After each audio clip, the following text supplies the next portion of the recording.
There are many myths around arguably the greatest structure ever built by humans, the Great Wall of China. Some say it's so grand that it's visible from space. Others claim that you can see it from as far as the moon. Other theories suggest that the builders of the wall were left inside. Well, sorry to disappoint you, but all these impressive stories are just myths. But even with those stories busted, the Great Wall of China is an impressive and truly breathtaking structure. So let me tell you its true story.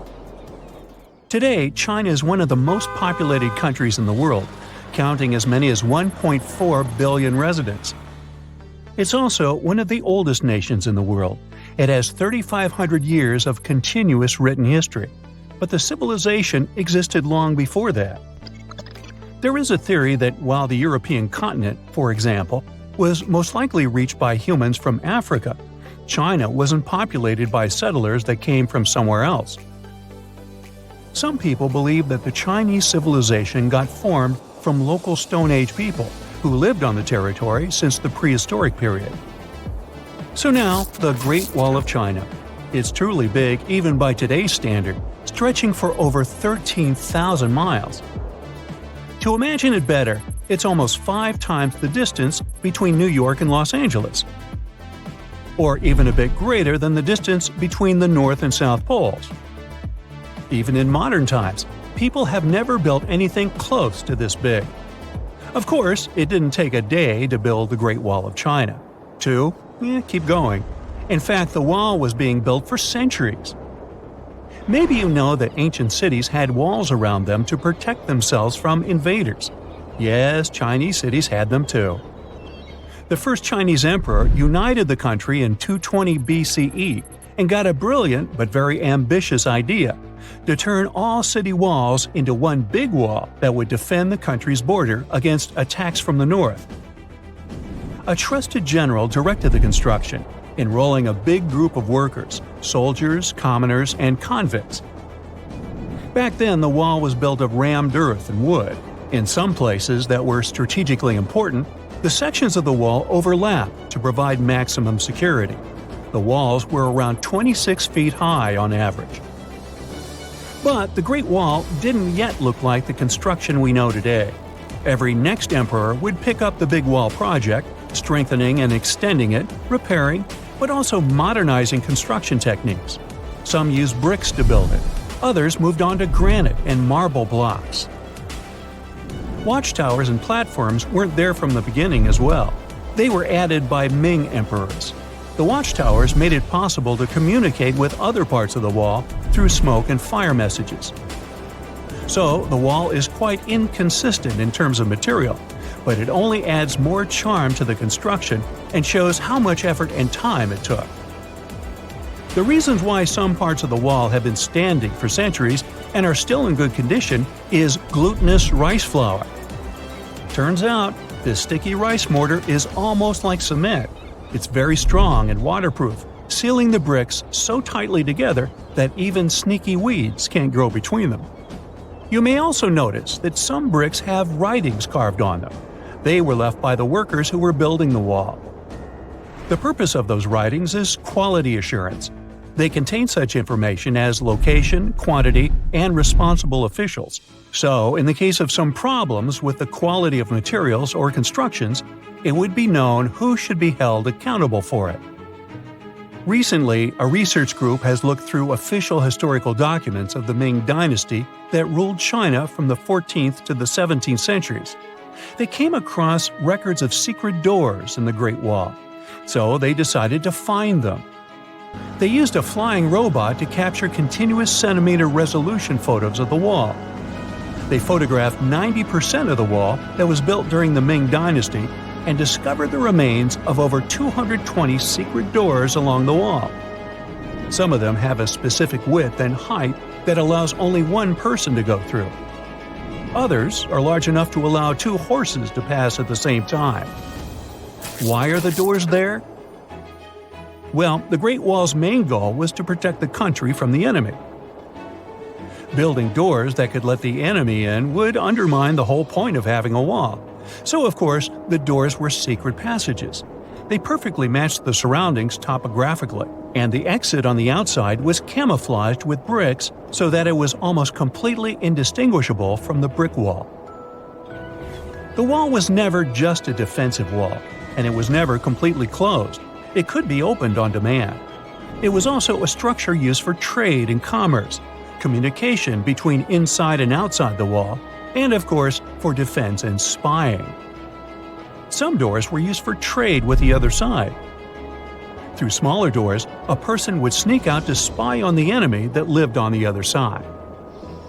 The hidden gates were also useful for a sudden attack. As you remember, some gates were camouflaged with brick on the outside. The exit was so indistinguishable that the enemy had no idea exactly where it was located. The inside entrance for Chinese soldiers was hollow, so they could walk through the wall and break the camouflaged exit gate from the inside, starting their surprise attack. Now, even though the main point was to prevent outsiders from getting into the city, the wall wasn't too effective on that matter. It could still be climbed over or marched around. So the wall was being watched at all times, and the guards gave signals to the troops if they saw the enemy approach.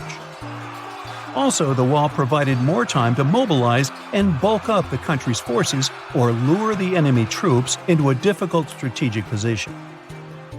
The construction stopped at the end of the 19th century. The wall lost its strategic and military importance due to technological advances. Over the centuries to today, only 8% of the Great Wall is in good condition, and the rest is damaged. Also, around one-third of the wall has disappeared without a trace, due to both natural erosion and human damage. I guess you could say it's now just a pretty good wall. As you remember, the first parts of the wall were built out of rammed earth and wood. These are not the most unfailing materials if we're talking about thousands of years. Also, destructive farming methods have turned large areas into a desert and contributed to erosion. Also, many bricks were taken away from the wall in the last century to be used in building farms and houses. The wall is being deconstructed stone by stone even today, but this time by tourists. Quite a few of them take a stone as a souvenir. That's a total of a lot of stones, considering that over 10 million tourists visit the Great Wall every year. Since 1987, the wall has been a UNESCO World Heritage Site, highlighting that it has an outstanding importance to humanity.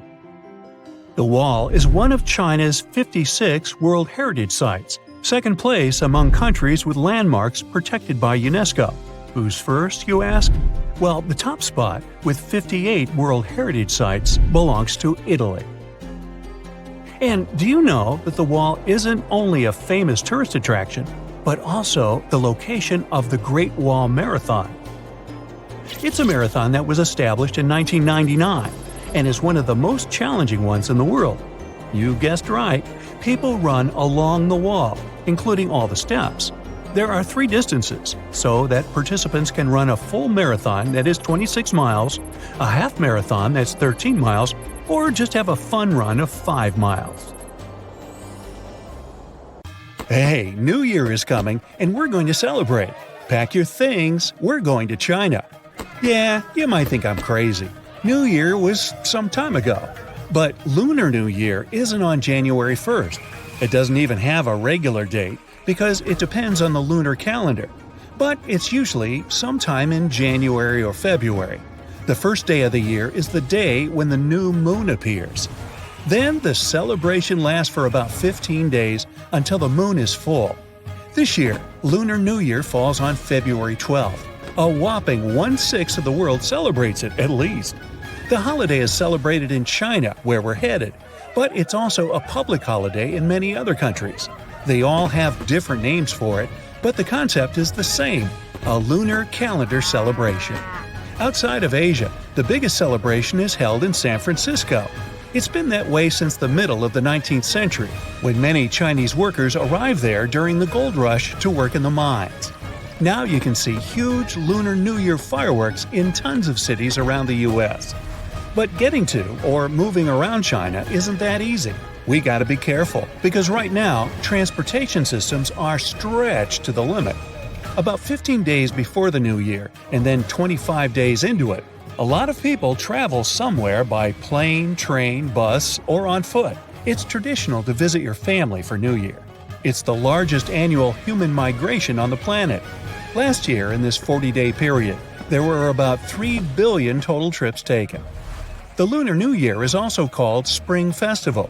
It signifies the end of the winter. And wait, are you as confused as I am right now? Spring in February? It's not a mistake. There are 24 solar terms in the Chinese traditional calendar, and each of them lasts about 15 days. Usually, the New Year falls on the term that starts in the beginning of February, and it's called the beginning of spring. It's followed by the seasons rainwater, waking of insects, and spring equinox. The traditional Chinese calendar is a bit different to the one they and the rest of the world uses. Years are counted in 60-year cycles. The cycle that's running now started in 1984. Also, their calendar is way ahead because they started counting years much earlier. This year will be 4719. Also, every year has a different zodiac sign, one of the 12 animals. The cycle of 12 starts with the rat, followed by the ox, tiger, rabbit, dragon, snake, horse, sheep, monkey, rooster, dog, and pig. Thank you. 2020 was the year of the rat, and 2021 is the year of the ox. The year of the animal you were born in is your zodiac animal. Your zodiac animal comes around every 12 years, and some say it's unlucky. But don't worry, there's a way to protect yourself. The color red.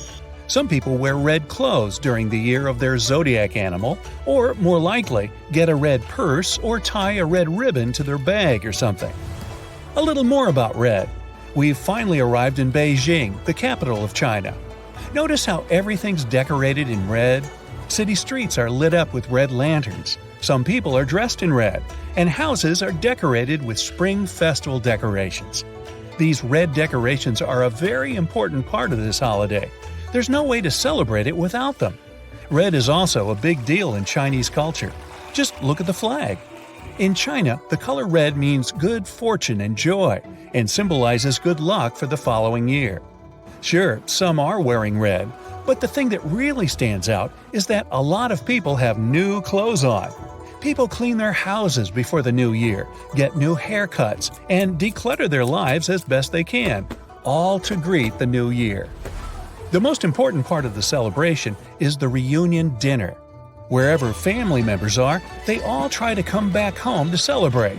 There's a big feast to commemorate the past year, and there's usually a lot of food. An important dish in traditional dinners is a whole fish, which signifies prosperity for the new year.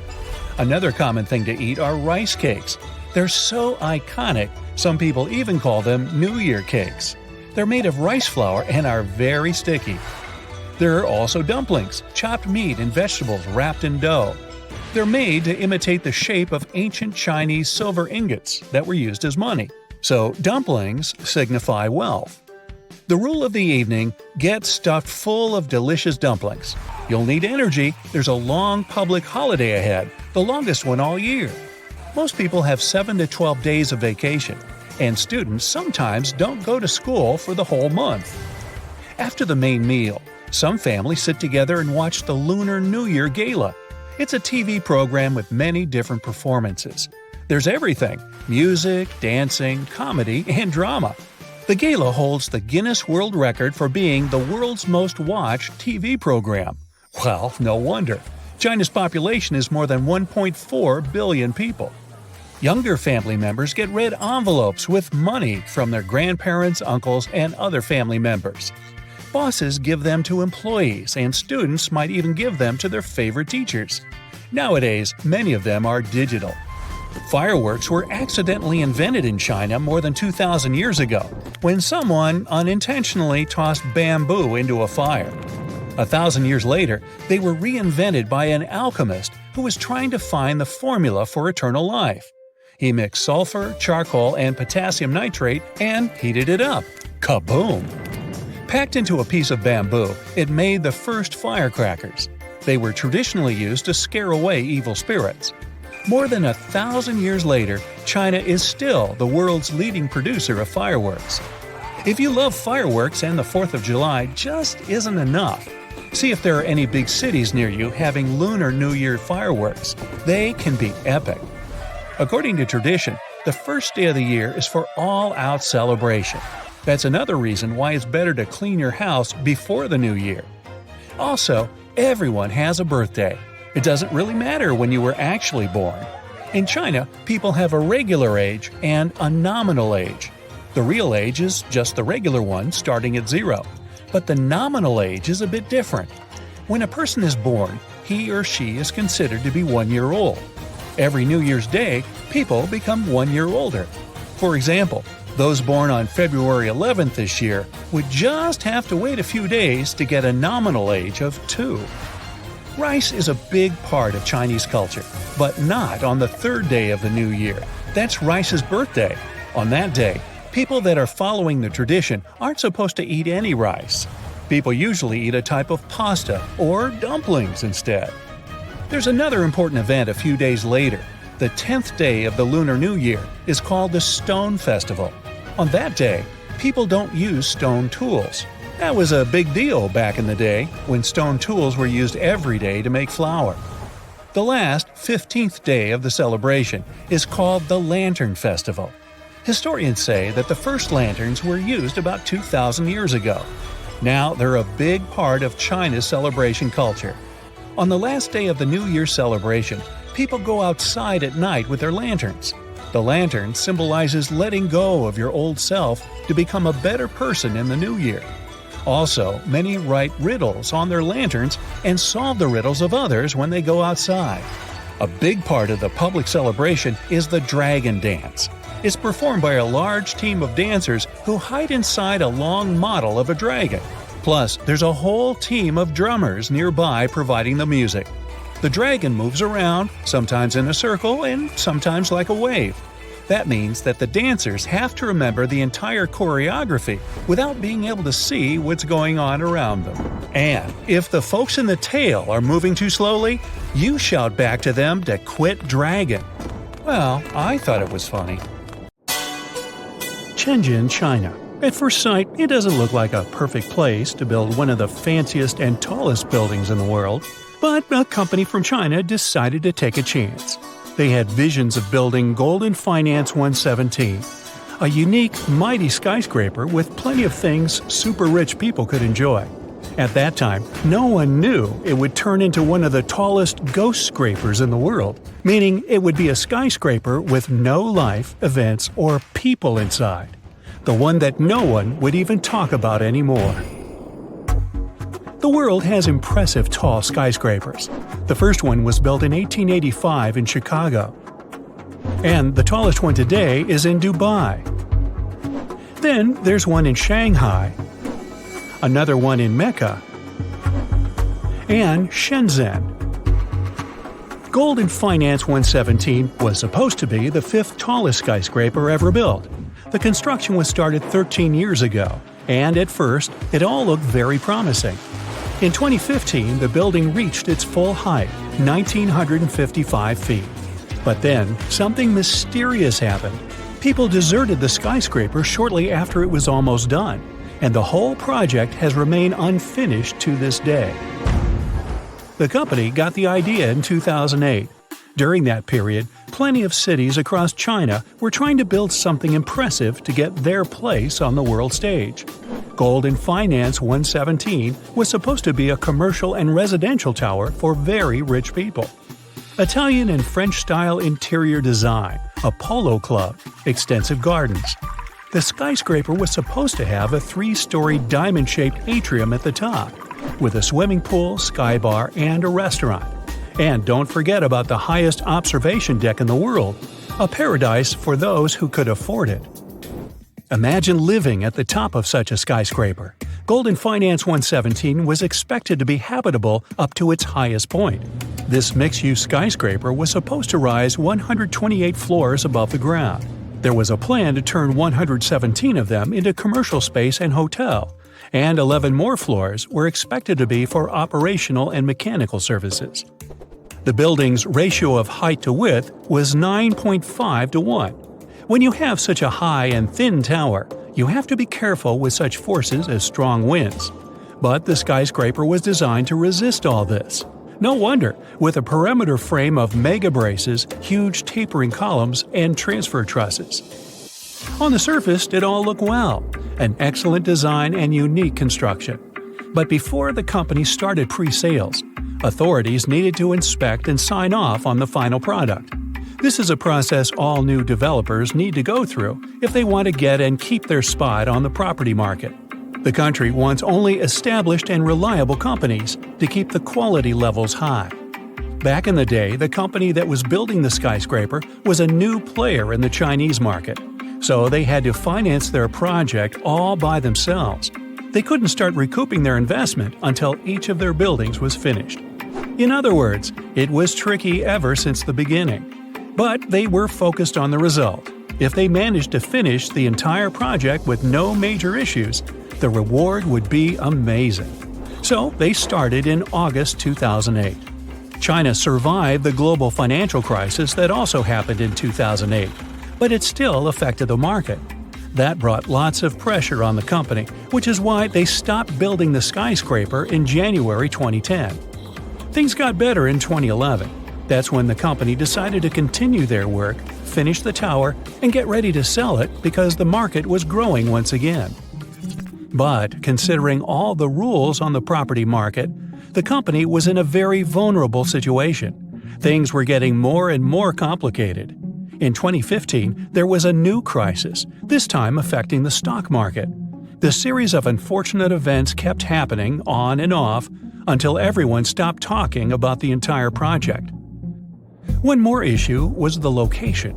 The skyscraper was being built on what used to be industrial land, and in the area, there weren't many wealthy people who could afford to live in such a building. The company probably hoped for people to relocate there once they finished the construction, which never happened. China generally has the biggest number of tall buildings in the whole world. There are 1,400 skyscrapers in the country. The US takes second place with more than 800 high-rise buildings. Then there's Japan with over 250 skyscrapers. 2018 was the year when China built more skyscrapers than any other country in the world. 88 new buildings with a height of 656 feet or more appeared there. But because of multiple unforeseen events, Golden Finance 117 never got its chance to shine. Now it's just a ghost place everyone stopped talking about in 2018. Now, this wasn't the only case when a building remained unfinished for a long period of time. A new airport in Berlin, Germany was meant to open in June 2012. It wasn't the first project like this to miss the deadline, but it was one of the most memorable. The airport was about to open, but right before it did, inspectors found around 120,000 defects all over the place. For example, some automatic doors didn't open. There were fire safety issues. Authorities also noticed sagging roofs. About 106,000 miles of cable were wired in the wrong way, which means they couldn't turn on some lights or turn off others. Experts were trying to solve these problems for 9 years. The airport was built to handle 27 million passengers a year. In 2019, over 45 million travelers passed through the two other overburdened airports in Berlin. These airports are now set to close and merge with the new one, which has started expanding. The original budget for the whole project was more than $8.2 billion, but it's likely to increase in the next few years. The idea occurred back in 1990, and it took 6 years just to find the right spot to build the airport. The official construction didn't start for another decade.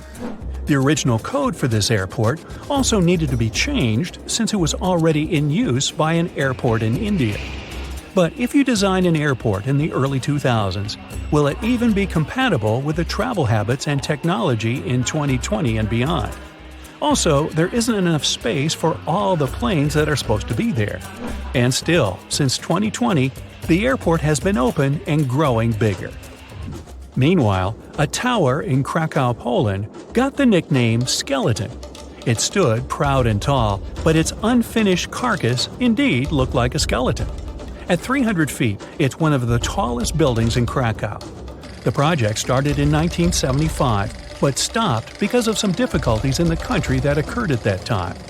The tower remained abandoned for a long time and changed owners several times. It was often wrapped in advertising billboards. Luckily, it didn't remain unfinished. In 2016, the latest reconstruction process started. The main goal was to turn the skyscraper into a modern office building. It's completed now. The tower consists of 5 office buildings, together with the main one in the center. Architects found inspiration in styles from the 1920s and 30s. There's a terrace at the top. In the future, a museum of the history of the building might appear in the skyscraper. And here's one more ghost tower, this time in Bangkok, Thailand. From the outside, you'd say it's just another part of Bangkok's skyline. The skyscraper is around 75% completed. But once you take a closer look, you'll see there are plenty of interior structures missing. It was supposed to be a luxury building, but right now it's just another abandoned skyscraper. It's surrounded by a fence and doesn't look safe. The walls are covered with graffiti and there's no electricity. The building stands there as a reminder of what it could have become and draws the attention of urban explorers from all over the world. The construction process stopped when the crisis started, and now only occasional adventurists visit the site to enjoy the magnificent view of the city and the river. Hi there! I invite you to look at some of the coolest phenomena Mother Nature has. I'll start with the red sky. I admit that this scenery is kinda scary, as if it's a scene from a movie. How can our blue sky turn red? Zhoushan's authorities assured people that this abnormality wasn't related to solar activity. This tint appeared due to the refraction of red lights from fishing boats. That day, the weather was foggy and cloudy. The light got reflected from the low-hanging clouds. When weather conditions are right, aerosol particles and droplets of other liquids in the atmosphere refract and scatter the light. In this case, the light source was on fishing boats. Since we started with reflections, we can continue with a forest in Japan that looks as if it's come straight out of a fairy tale. It turns out there are real mushrooms that glow in the dark.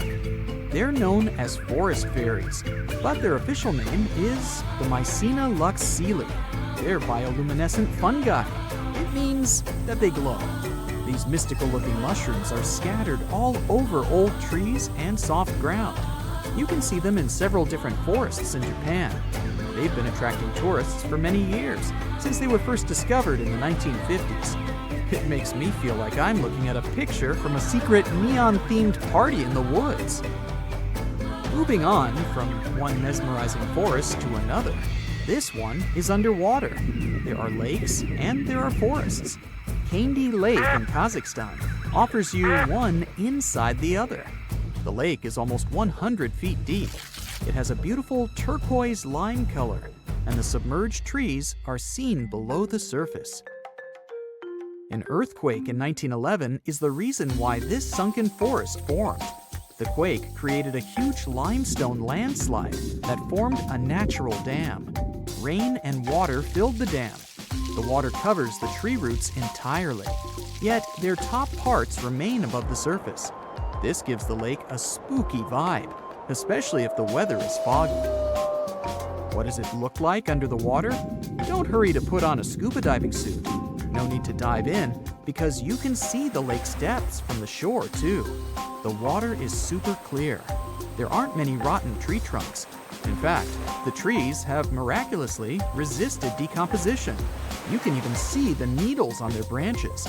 You can thank the lake's consistent temperature for that. No matter the season, the temperature rarely goes higher than 43 degrees Fahrenheit.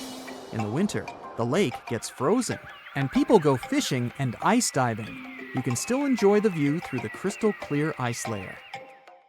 The next dream destination is Bolivia. Imagine standing on a 4,000 square mile mirror. You can do that in Salar de Uyuni. It's the world's largest natural mirror, since it's a reflective salt flat. The surface is so flat as a result of thousands of years of transformations that happened to several prehistoric lakes. There are other lakes close by, and when they flow into this one, the flat surface turns into a, well, I'll say lake, but it's around 20 inches deep. Yes, the water layer is super shallow, but that's enough to transform the area into a giant mirror. For most animals, this area is non-habitable because of harsh living conditions. Yet flamingos visit this lake's chain of pristine lagoons to feed and breed. 3 out of the world's 6 species of flamingos come here. As you can guess, this is the perfect spot for photographers and tourists. They take cool pics of flamingos standing on the giant mirror lake. Would you like to see the Sea of Stars? Then you should visit the shores of Vadhu in the Maldives. Vadhu is a small island that'll surprise you at nighttime. Do you remember the glowing forest in Japan? Here we have glowing blue waves. The waves shine thanks to a natural chemical reaction called bioluminescence. Phytoplankton is the type of plankton that's responsible for the blue glow. It looks like the water shimmers when waves hit the shore. The next stop is in the southwestern U.S. This is The Wave in Arizona. It's a unique sandstone formation. The sediment has a rippling form and interesting colors. It's made of intersecting U-shaped troughs that have been eroded over time. The wave was formed millions of years ago. This one-of-a-kind formation is popular among hikers and photographers. Yet, it's not easy to visit this place. The formation has a fragile nature, so only around 60 people can visit it in one day. These people should apply for a permit and join the daily lottery system. Do these look like regular trees? Nope. The entire forest is technically one tree. This phenomenon is called clonal groves. All these trees are connected underground by a single root network. That's why trees look like they're copied and pasted with the help of Photoshop. Each trunk is genetically identical to the others. We're now looking at the most famous example of clonal groves, which is Pondo from Utah. It's one of the largest and oldest organisms on our planet. Pondo has 47,000 stems, and it originated from a single seed. It spread by creating new shoots from the expanding root network. Another mesmerizing phenomenon is this Indonesian volcano that has blue flames. It looks like the lava itself is blue when you first see it. In reality, the lava turns blue due to sulfur. When sulfuric gas meets with oxygen at an ultra-high temperature, it burns. Bright blue flames appear, and then lava flows through the mountain. This feature is visible at night. During the day, the lava looks like a regular orange liquid. Ice can come in different shapes and forms. Here is a less known one, the jewel ice. This type of ice can only be seen in Japan's Tokachi River. The river has crystal clear water in general. When the temperatures drop and the river freezes, ice chunks move with the waves to the riverside. These giant diamond-like ice pieces are transparent. That's why they reflect light differently. If you visit the lake at sunset, you'll see golden yellow ice stones. But at any other time of the day, they look blue. It depends on how light scatters in the sky. Another beauty comes with a winter breeze. If you step onto the frozen Abraham Lake in Canada, you'll see ice bubbles under a layer of ice. It might look like they're out of this world, but this beauty isn't so innocent. These ice bubbles are made of methane. Since this gas is flammable, these white orbs aren't perfectly safe. Why are there frozen methane bubbles in this lake? Well, it's due to the natural process of decomposition. Plants and parts of trees deep down at the lake's bottom decay. When this occurs, plants release methane, creating air bubbles. In the meantime, the temperature decreases. Ice bubbles can't reach the surface and get trapped in the ice. It looks kind of like a lava lamp. Even though it's winter and snow might fall, super strong winds wipe away everything from the lake's surface, so we can appreciate this potentially dangerous beauty. How about seeing some flaming rocks? Yanartas is located on an inactive volcano mountain in southwestern Turkey. The name of this rock formation is related to its appearance. It literally means flaming rock. The rocks have been flaming for at least 2,500 years, so they're full of tiny fumaroles that release gases such as methane. The gas ignites when it comes into contact with oxygen and creates eternal flames. Yanartas isn't the only special rock that produces eternal flames. There's a small waterfall in western New York that creates these types of flames too.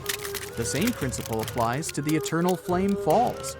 The grotto at the waterfall's base emits natural gas. Gas is the reason why flames form.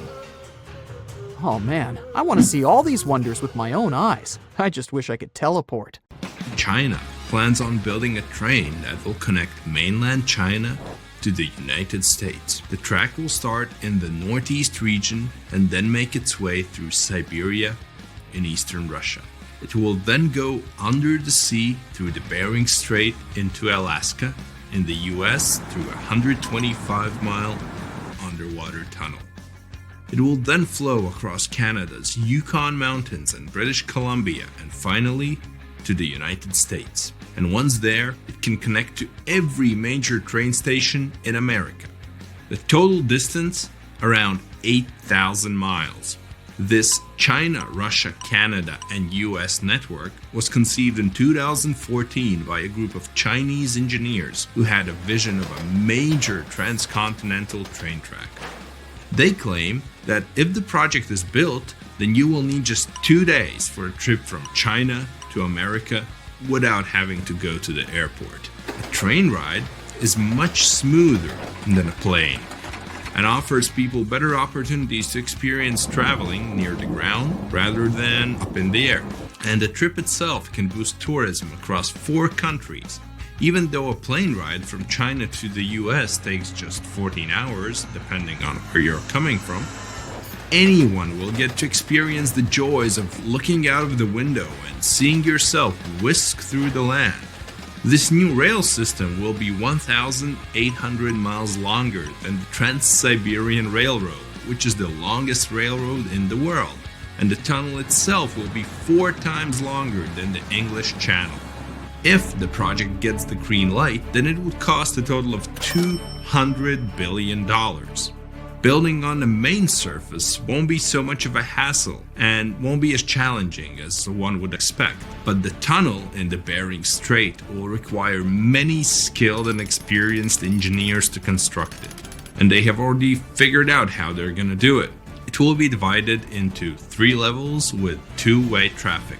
The upper level will accommodate the high-speed trains, while the bottom level will be for the slow-moving cargo and passengers, while the middle level will be reserved for emergencies. The cargo train can move up to 100 million tons of cargo, which makes up 8% of the world's freight cargo between Europe, Russia, China, Japan, South Korea, Canada, and the United States. Passengers wanting to leave from Alaska to Russia and vice versa will only have to take a 20-minute high-speed train ride to their destination.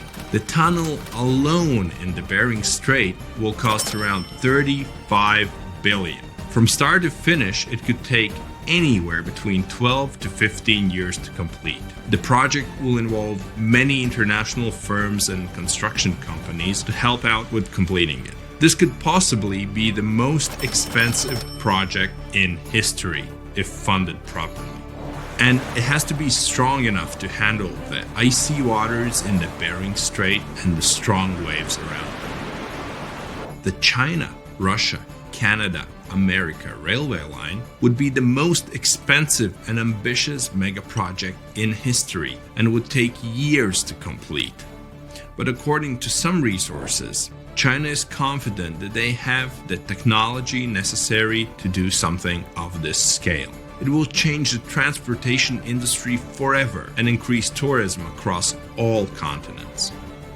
If this project is going to be built, then it would be technically possible to travel from a train station in Portugal all the way to the United States.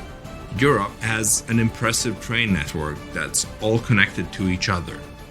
From Eastern Europe to Central Asia, you could take a train from certain countries until you end up in China.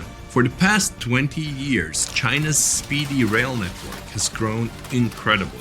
It has the world's largest high-speed rail network that covers more than 23,000 miles. Based in Shanghai, it's also the fastest commercially operating train, which reaches speeds up to 270 miles per hour.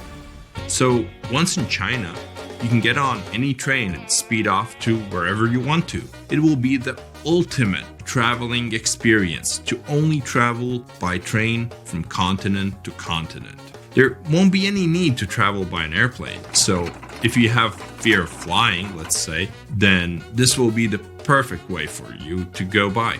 But building train tunnels underwater isn't easy. The best engineers have to figure out all the risks beforehand. The Channel Tunnel, for example, is an underwater train that takes you from London to Paris in just 2.5 hours at cruising speed. The train is highly equipped with the most advanced technology in the market to ensure comfortable travel. If you have any work to do, then you can just pop open your laptop and connect to the Wi-Fi. Want to take a break? Just head to the cafe for a quick drink and enjoy the lounge feel and the great beverages. And if you feel like watching a movie or catching up on your favorite TV series, then the train offers that too. You won't feel the time pass since you can just relax in luxurious leather seats in business premier class.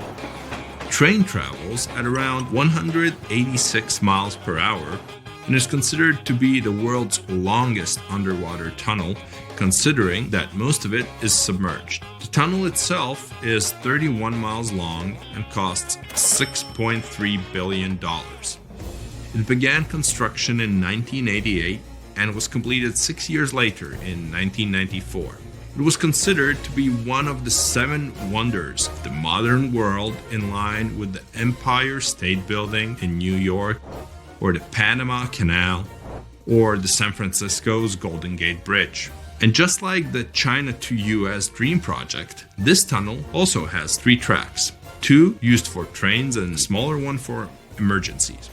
Each shuttle is 2.5 thousand feet long and needed 13,000 employees to construct it. Even though many people got to visit the City of Love in Paris and the multicultural hub of Europe in London, the channel is also used for import and export. According to some reports, 26% of traded goods travel between the UK and the rest of Europe each year using the tunnel. China approved the first underwater speed train from the port of Ningbo near Shanghai to Zhoushan, which is a group of islands on the east coast of China. The brand new railway will stretch for around 50 miles, with a decent part of it built underwater. What makes it cooler is that the train will rely on a magnetic track where the train cabins will float in the air on the tracks and speed away. If this project becomes a reality, then it will most likely feel like riding in a royal carriage. You can book cabins and rooms with multiple bedrooms and accommodations. You'd be treated like a guest of honor at any ceremony. Constant entertainment and food are yours all day long. Ticket prices may vary, but still be expensive, so not everyone could afford it. There's high-speed Wi-Fi, of course, in all areas, with some of the best seats in the world. It will be possible to live in Europe and work in Asia without flying. Even living in Russia and working in Alaska can be a reality. And if you were in the US, you can also remain on the ground and still get to London via the network. And once you reach Europe, you'd have to take the train to Paris and then the channel to London. But there hasn't been any news on the project so far. It hit an economic wall and is still in the conceptualizing stages. Many critics didn't hold back on how this project could not revolutionize the transportation industry, but might instead sink it into more depth. They claim that cargo ships and flights are just as good and a lot cheaper, so there's no need to put such large amounts of money for something that maybe only a handful of people can use. Moving cargo through trains won't necessarily be as fast as planes or ships. If this train network replaces shipping and flights, then many people who work in aviation would have to change jobs and move on to trains. Of course, something like this wouldn't happen overnight and would probably take decades. This project might even open doors for countries in Asia and Africa to build mega network speed trains all connected to each other. You might one day travel by train from South Africa all the way to the United States, passing through Africa, the Middle East, Central Asia, China, Russia, and eventually the US. And if the train network expands even more, it can reach all over South America, which would make your trip even longer. It could reach every continent in the world except Antarctica. Imagine a worldwide railway network of high-speed trains connected to every station on Earth. If you're planning a shopping trip to Japan, make sure you know your size because the sizing there is pretty different from what we're used to in the US. For instance, if you were a medium in Texas, you might find yourself in an XL in Osaka. This sizing quirk isn't just Japan specific. It's the same in other Asian countries like China and Vietnam too. Generally speaking, Japanese folks are a bit slimmer and shorter than many Americans and Europeans. So when you're shopping, keep in mind that most stores carry sizes that are more in line with the average body types of the local population. Japan just keeps throwing delightful surprises our way. Check this out. There's an actual lemon floating inside this can of chuhi, a traditional Japanese drink. Canned chuhi is super convenient, but true fans know that the ultimate way to enjoy this drink is with fresh lemon juice squeezed right into a glass. So, somebody really smart designed a can you can pop the entire top off, revealing a slice of real lemon just chilling inside. Oh, and if you're scratching your head about what to do with that lemon slice, the official manufacturer website suggests you munch on it. If you drank too many soda pops and got stuck in the elevator in Japan, worry not and check the corners. That's not what you thought. I do not suggest that you answer the call of nature right there in the corner. It's disgusting. There are toilets for that, and in Japan, some elevators have built-in WCs. While it may sound a bit quirky, the idea sprouted from some serious concerns. Several years ago, a massive earthquake shook things up south of Tokyo, bringing 19,000 elevators to a screeching halt. In fact, 14 elevators got stuck, and people were trapped inside. It took 70 minutes to rescue some of them. With Japan's shaky history, and I mean it literally, they're looking for ways to make those stuck elevator moments a bit more bearable. The country boasts around 1.1 million elevators, and during quakes, malfunctioning lifts can leave people stranded for hours. To tackle these sticky situations, lawmakers are considering adding restrooms and water to elevators. Heads up, using credit cards in Japan can be a bit of a gamble. While more places are starting to accept them, cash is still king, especially if you're wandering off the tourist trail. My tip? Bring enough yen for the first week or two of your trip, especially if you're planning on staying a while. And make sure you know how to get more cash once you're there. Not all ATMs take international cards, but you can always count on the ones at 7-Elevens and the post office. Just keep in mind that some post office ATMs shut down for the day at 5 p.m. Yep, they close. Oh, and don't forget to give your bank a heads up about your travel plans, or else your card might get blocked when you need it most. Trust me, it happens more often than you think.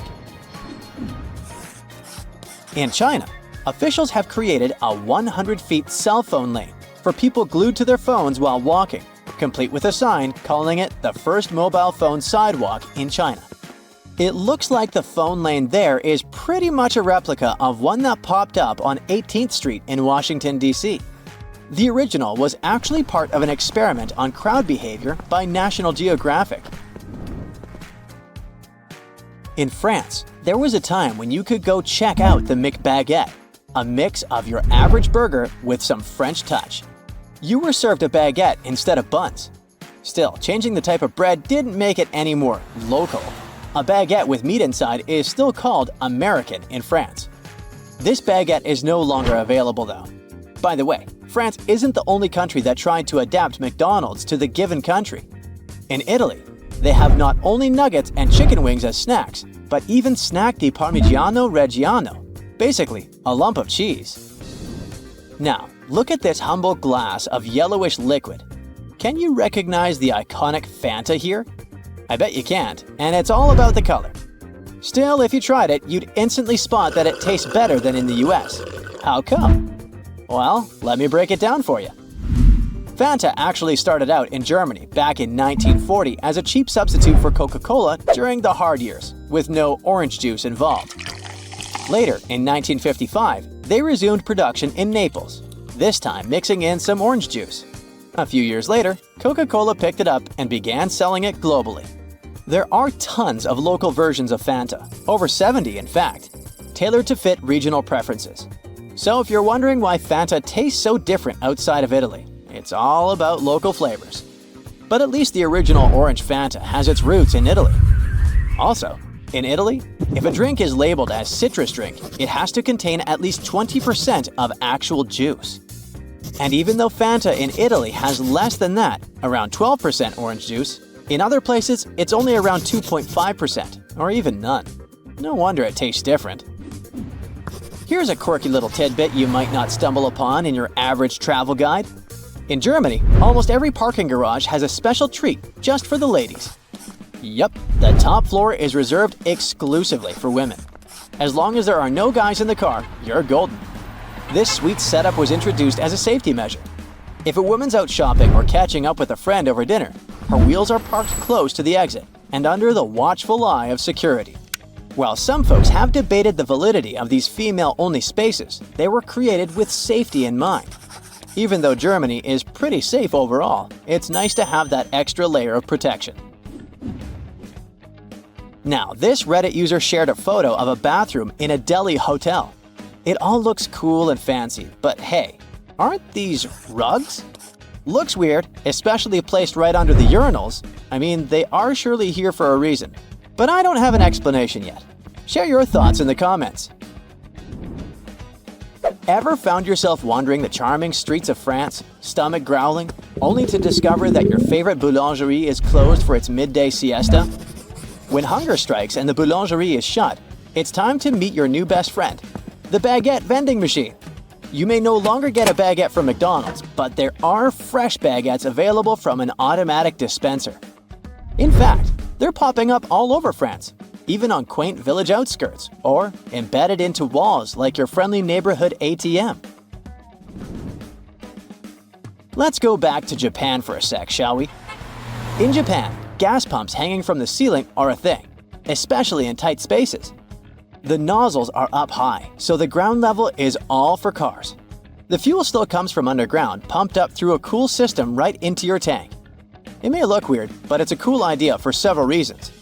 First, these stations can fit way more cars, up to 6, compared to just 1 or 2 at regular stations. Plus, you can park however you want. No worries about where your fuel tank is. Also, gas station attendants often help fill up your tank, making it quick and hassle-free. So if you visit Japan, keep an eye out for these cool stations. Ever wondered why a group of adults is eating sandwiches with chocolate sprinkles and sipping milk? Welcome to Dutch lunchtime. Nope, you won't see pasta, soups, meat, or anything of that kind. You will see really funky sandwiches like this one. The Dutch are adventurous with their sandwich spreads. Sure, cheese on brown bread is classic, but how about peanut butter with honey, or topped with chocolate sprinkles? Yep, that's a thing. You also have sweet speculoos spread and kokosbrood, which is coconut-flavored sugar on bread. Foreigners often find it funny how toppings just seem to fly everywhere. Instead of warm meals, the Dutch have nailed the sandwich scene. One American businesswoman shared a laugh about a World Bank meeting where men in suits pulled out sandwiches with meat pate and milk. She said it was the most memorable lunch ever. Hi there, traveler. Are you ready for 80 days around the world? Can't take that much time off? Well, how about 8 minutes around the world? But this is no ordinary tour. You're about to hear some weird and extraordinary stuff about different countries. So, when you visit them for real, you can brag about your cultural knowledge to your friends and even pretend to be a local. Let's kick off, pun intended since its nickname is the Boot, with Italy, shall we? Italian police sure know how to be on duty in style. Not so many years ago, a Lamborghini was added to the police vehicle fleet in Italy. It probably helps them catch criminals fast. Or maybe the lawbreakers they're after get so impressed by how glamorous the police car is that they stop to take a look at it for a second, and that's how the officers easily catch them. Now, since we're already in Europe, we might as well head to Germany. The speed limit is nothing but a suggestion on some parts of the German highways, called the Autobahn. And it's actually up to drivers to choose whether to follow them or not. So that means they can drive as fast as they want or as fast as their car allows. You might be aware that Slovakia is famous for its many castles and chateaus, but I bet you didn't know this one strange holiday tradition they do there. A live carp is usually kept in the bathroom before preparing it for holiday dinner. Since carps are bottom feeders, people let the one they have swim in their bathtubs for a few days to clean its track.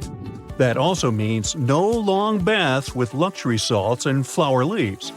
After the dinner is served, they keep a scale from the fish in their wallet because they believe it attracts money. And apparently the same goes for Poland too.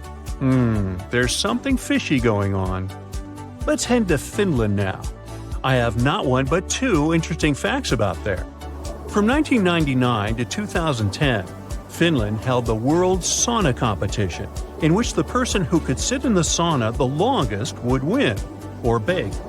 These were so famous that people from all over the world would come to Finland to compete in this extreme activity.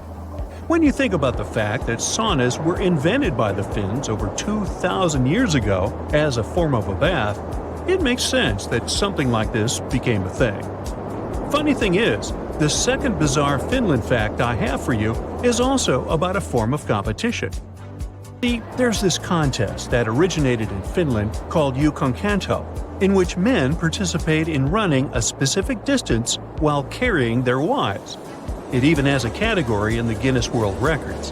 The goal of this race for the contestants is to carry their partners through special obstacle tracks in the fastest time. Now, in case you're wondering, the original course consisted of rough, rocky terrains with fences and brooks back then, but it has been altered since to suit modern conditions. The International Wife Carrying Competition Rules Committee, yes, that's a real thing, set the rules for the track to have 2 dry obstacles and a water obstacle about 1 meter deep. The wife-carrying World Championships have been held annually in Finland since 1992, and the winner gets their partner's weight in drinks, not gold. Talk about competitive spirit, huh? Meanwhile, Sweden, Finland's neighbor, is no slouch when it comes to having some bizarre facts of its own. If you're one of those people who is not a fan of sushi, you sure are not going to like this one. In Sweden, rotten fish is an actual food item called surströmming. Okay, to be fair, it's not really rotten. It's just lightly salted and fermented. However, it does smell rotten indeed. This version of Baltic sea herring has been a staple of Swedish cuisine since the 16th century. The fermentation process of the fish takes at least 6 months and gives the dish a somewhat acidic taste and a characteristic strong smell. So much so that it's now known as one of the world's smelliest foods. Now, might as well visit Harry Potter's motherland before we leave Europe. Now, I'm not going to say people in the UK go to school on flying brooms or anything, even though we probably all wish that was possible. But trust me, this one is as unusual as that. People in the UK have a competition to roll after a giant cheese wheel. Yup, you heard that right. The event is called the Cooper's Hill Cheese Rolling and Weight and is held every year near Gloucester in England. A round of double Gloucester cheese is sent rolling down a 200-yard hill, and participants race down after it. The competition was traditionally held by and for the people who live in the local village of Brockworth. But now they accept people from all over the world to take part in it. So write your name down for next year, and you might just win the prize, which is, what do you think, bad-smelling fish? No, it's cheese, of course. We're going to travel slightly east now and visit Turkey. If you're one of those people who calls themselves a gourmet, then this sure is going to interest you. There's a dessert in Turkey that contains chicken meat. It's a traditional dessert that's a Turkish version of a milk pudding made with shredded chicken breast. It used to be a delicacy served to Ottoman sultans in the Topkapi Palace, but it can now be found in almost every restaurant and is a very beloved dish. Now, we can't have a work tour without visiting Asia. Our first destination there is Japan. Now, if you ever have to drive a car in Japan, this sure is going to help you not get confused. Traffic lights there have a blue go light instead of the standard green. It has nothing to do with Japan's color of choice or anything, but it's all due to the Japanese language and the fact that there used to be one word to describe both blue and green. Although the International Convention on Traffic Light Colors dictates the regular red, yellow, and green, Japan is not among the countries which signed it. Yet again, in 1973, Japanese officials declared that the traffic lights should be the bluest shade of green possible to avoid any further confusion. Now it's time to head to Singapore. When you're walking down the streets of Singapore, don't be surprised to see bamboo poles sticking out of the apartment windows. Bamboo is a widely available material there, and it has a higher weight-to-strength ratio than steel. That's why people use them to dry their laundry there, and they say it actually helps clothes to dry faster. Oh, one more thing. Did you know that in Singapore, selling chewing gum has been illegal since 1992? But don't get me wrong, chewing gum is not banned. Only importing and selling it is banned. So that's why you'll rarely see someone chewing gum on the street. However, there's an exception to this. It is still allowed to sell therapeutic and dental gums, and these can only be bought from a doctor or a pharmacist. Now, when you think about fun activities, nothing beats a good old-fashioned water fight, right? Well, every April during Songkran, the Thai New Year's national holiday, Thailand holds a water festival. Major streets are closed to traffic and are used as arenas for water fights. People of all ages participate in the tradition and consider this a part of ritual cleansing during the celebration period. Meanwhile, New Zealand, the real-life Middle-earth, is our next destination. What do you think? This is not what you get when a chimp sits down at a keyboard. This is an actual word, which I'm not even going to try to pronounce because my tongue and teeth would fall out just attempting it. But it's the name of a real place in New Zealand, and it's actually known as the longest place name in the world with all of its 85 characters. The name is of Maori origin, and it's shortened to Taumata to make things easy for everyone, especially the tourists. And in case you're wondering what the word means, it's this. The summit where Tamatea, the man with the big knees, the slider, climber of mountains, the land swallower who traveled about, played his flute to his loved one. Okay, things must have been pretty slow back then, when tooting a flute gets a town named after you. But who am I to judge? Let me continue my world tour, and now we're heading straight to Europe. Let's start our journey in Greece, a place with thousands of years of history. Even in modern days, there are still ancient ruins there that are being carefully preserved, and it's an interesting ride. The airport of Athens has a built-in museum with ancient artifacts. And here's how ancient and modern coexist there. Here's the view of the Acropolis from the street. A Spartan roaming the streets of Greece. A Redditor shared a photo of a modern building built right over the ancient ruins. The visitors can see the ruins through the glass. Greece is also very well known for its cats roaming the streets everywhere. This Redditor spotted a cat guarding the National Bank of Greece.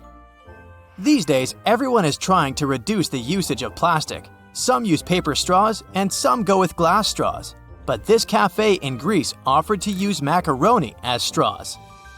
I'm not sure if it's stupid or genius. Another user went to a restaurant in North Macedonia and got baffled when they served slices of pizza on waffles. Double win, a snack and no waste. In Romania, vending machines seem to be a thing. This one, for example, is a machine with ham. And here's a better one, a vending machine selling cartons of eggs. Scrambled eggs, probably. Europe is a place where old neighbors are modern, and this combination is mesmerizing. I'll show you. This Redditor shared a photo of a modern basketball court squeezed between 700-year-old walls in Croatia. And here's a photo from inside a grocery store. Look at these old columns. Modern problems require modern solutions. These traffic lights light up the ground so that people who store their phones could notice when the light changes. Italy is a work of art with thousands of years of history. I have quite a bunch of stuff for you from there. Some ruins date back thousands of years, and a lot of that gets preserved. A Redditor shared a photo of a lobby of a hotel that has a glass floor so that the ruins were visible. And these are the railing in an Airbnb. Even street signs are a work of art in Italy. Look at this one.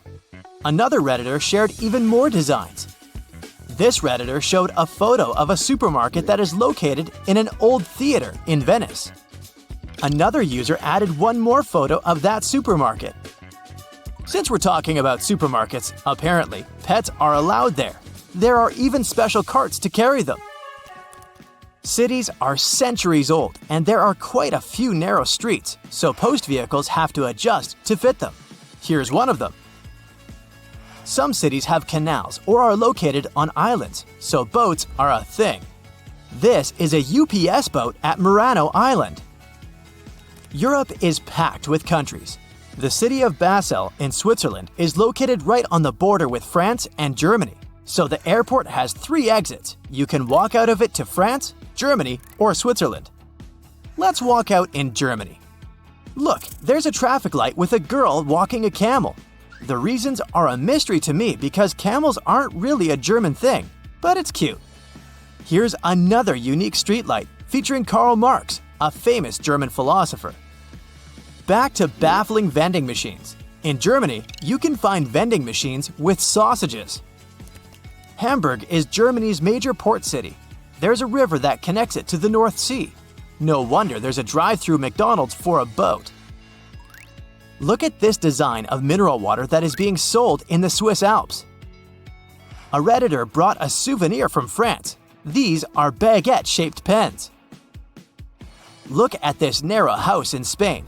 I wonder what it looks like inside, but unfortunately, the Redditor only shared the exterior. In Portugal, cell phone towers are disguised as trees. And this is a bus that can ride the roads and then turn into a boat. A Redditor spotted doors in London that have doorknobs in the center. This seems super inconvenient, but apparently the handle doesn't turn and exists only to pull the door closed. And the metal part with the keyhole has a little handle on the bottom of it. Europe is a historical place. This post box bears the mark of a king ruling over a century ago. Back in the day, red telephone boxes were in high demand. Nowadays, when every person has a cell phone or 2, not so much. So telephone boxes are being used in different ways. This one, for example, is now a smartphone repair shop. Luxembourg is a small but rich country squeezed between France, Germany, and Belgium, and they have baguette vending machines. Let's move north first, to the Netherlands. Farmers border their fields with a strip of flowers and put up a sign with a QR code, where people can pay for picking the flowers. And here's just a weird installation spotted by some Redditor. In Denmark, in Aarhus, a city founded by the Vikings in the 8th century, you can find traffic lights with Vikings pictured on them. Some trash cans in Swedish subways have a separate space for cans. Homeless people can pick them up and exchange the cans for some cash.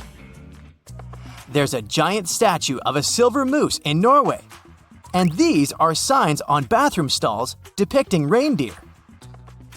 Apparently, Finnish people are as polite as Canadians. On the bus, they have a button to thank the bus driver.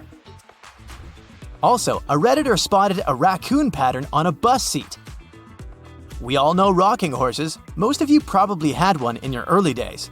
Well, Finnish little people have rocking moose. Many people come to Iceland hoping to see the northern lights.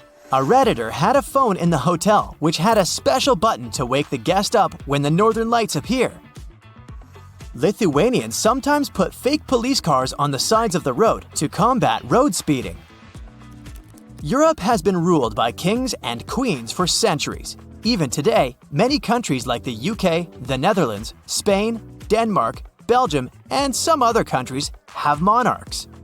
So, no wonder that there are hundreds of castles scattered across Europe. Poland doesn't have any monarchs these days, but it still has 500 castles. Here's a warning sign for ghosts next to one of them. In Wrocław, all landmarks have a model so that visually impaired people could touch and see them too. There's also a statue of Darth Vader in one Polish city. In reality, it's a statue of a Polish magnate who supervised the construction of a port. But from time to time, locals dress the statue in Lord Vader's costume. This sign in Poland specifically prohibits bikes, tractors, and horses to go on a highway. In some places, there's a separate line on the sidewalk for people who are walking and staring at their phones. And now we travel across the Atlantic to Africa. This is Dune 7 in Namibia, the 7th biggest dune in the world. It's as tall as the Empire State Building. An internet user shared this photo. Someone in Tanzania put a literal penthouse on top of the building. I did some research and found out that it's a hotel. Still doesn't explain the roof, but I'm totally buying it. Maybe it's marketing. Drivers in Mozambique should be careful and watch out for elephants. And this is a sign from South Africa. Watch out for penguins. And another one that asks to baboon-proof the trash bins. So baboons are the raccoons of South Africa. Trees growing through the roads aren't surprising anymore, but this is a palm tree in Morocco growing through multiple balconies. A Redditor shared a photo of a runaway horse in Israel returning to the backyard in an urban area. Urban horse encounters are relatively common in the country. A hotel in Turkey served a whole honeycomb for breakfast to this Redditor. Meet Hulamale, also known as the City of Hope. This nickname makes total sense since this artificial island is part of the Maldives' big plan to avoid being completely submerged in the near future. Hulamale was created by placing sand from the seafloor onto a submerged coral platform, and it worked.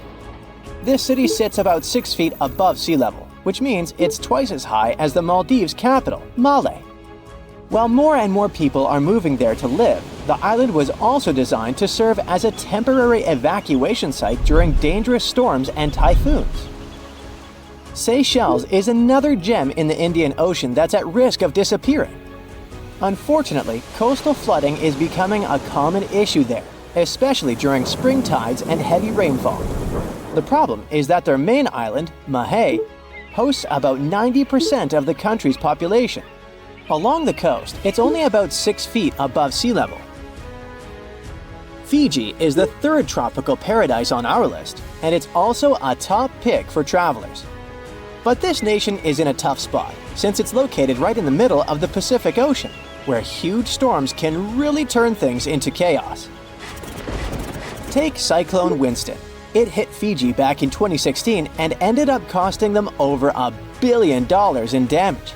So one thing they're doing to protect themselves is planting mangroves along the coast and preserving the ones that already exist. These trees are awesome since they help reduce wind speed during cyclone emergencies and also combat erosion by trapping sediments. Egypt might be in trouble too. I mean, it's not like the whole country is going to be underwater and we'll only see the tips of the pyramids in a few years. But things could really change for them as coastal cities are facing a serious risk. Take Alexandria, for instance. 45% of its population already lives below sea level. If the city is flooded, not only will everyone have to move, but Egypt in general will suffer a major impact on its fish production. In Europe, one of the most at-risk populations is in the Netherlands, where about half the people live in areas below sea level. In the future, planning a romantic gesture with tulips for your girlfriend could become an impossible mission. The Netherlands is responsible for 2/3 of the world's tulip production. So if fields are taken over by saltwater, it's game over for the blooms. But the good news is that the Dutch have centuries of experience dealing with water. so knowing how to work with storm barriers and seawalls can prevent them from a doomsday scenario. The risks of rising sea levels probably aren't higher anywhere else than here in Tuvalu. This island chain, located halfway between Australia and Hawaii, could be the first state to become uninhabitable. Its stunning land is only about 9 feet above sea level. And just by looking at it on the map, you can see how narrow it is. In fact, the narrowest part in Fongafale is only about 65 feet wide. So even before higher tides become a real problem, the country's limited farmland could be flooded with saltwater. The next country on our list is the Philippines. This archipelago in Southeast Asia boasts some of the most stunning scenery, but it faces the risk of flooding for 2 reasons. First, due to rising sea levels, and second, because of crazy, unpredictable weather. Since 1990, events like cyclones, earthquakes, and tsunamis have cost the country over $20 billion. Have you ever heard of Vanuatu? This chain of islands, spread out between Australia and Fiji, could be flooded soon. Vanuatu was one of the first Pacific nations to relocate an entire community to a safer spot. Back in 2005, residents living in risky coastal areas of the northern island of Tegua moved to higher ground. Next up, the Marshall Islands, a country located in the Central Pacific. Studies show that 40% of the buildings in the capital city, Majuro, could end up underwater in the future. But this country isn't throwing in the towel just yet. They've got a game plan. They are fortifying the infrastructures of their low-lying airport, relocating key buildings to higher ground, and putting up seawalls on rural islands. Heading south, we've got Nauru. This is actually one of the smallest countries in the world, covering just 8.1 square miles. Today, it's home to 10,000 people, but it's on the brink of becoming uninhabitable. Water levels are rising about 3 times faster there than the global average.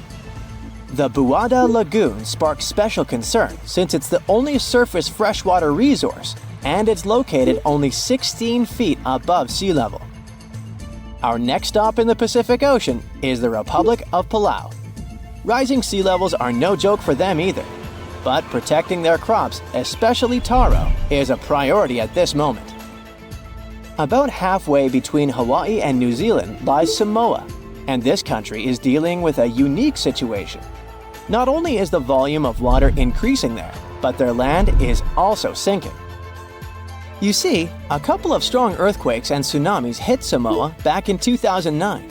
So as the crust bounces back to its original position, the overall land surface is actually going down. Because of this, their housing and main infrastructure could take a serious hit, especially since all their airports are along the coast. Let's head to Kiribati. This Pacific nation has a big problem with frequent flooding because most of its people and infrastructure are near the coast. Apart from the volcanic island of Banaba, none of Kiribati's land is more than 6.5 feet above the ocean. To tackle this situation and keep their population safe, they had this big idea of making a massive floating platform, kind of like the ones oil companies have. But the problem is that it would cost them a fortune, as the project is estimated to be around $2 billion. If visiting Vietnam is on your bucket list, you better hurry up. The top 10 things to do there mostly involve cruising to jaw-dropping spots like down to Ha Long Bay, also known as the Descending Dragons Bay. But by 2050, the surrounding land over there might be underwater. Another huge problem Vietnam is facing is that the main rice fields are getting salty. And if you're into Vietnamese food, you know how important rice is for them. Right now, they're especially concerned about the Mekong Delta region being vulnerable. After all, this is a highly fertile area responsible for most of Vietnam's agricultural output, with over 50% of it being, rice. This nation is really putting in the effort to adjust to this new reality. They're flushing the rice fields in the Mekong Delta with fresh water to get rid of the saltiness. Our next stop is in the Caribbean Sea.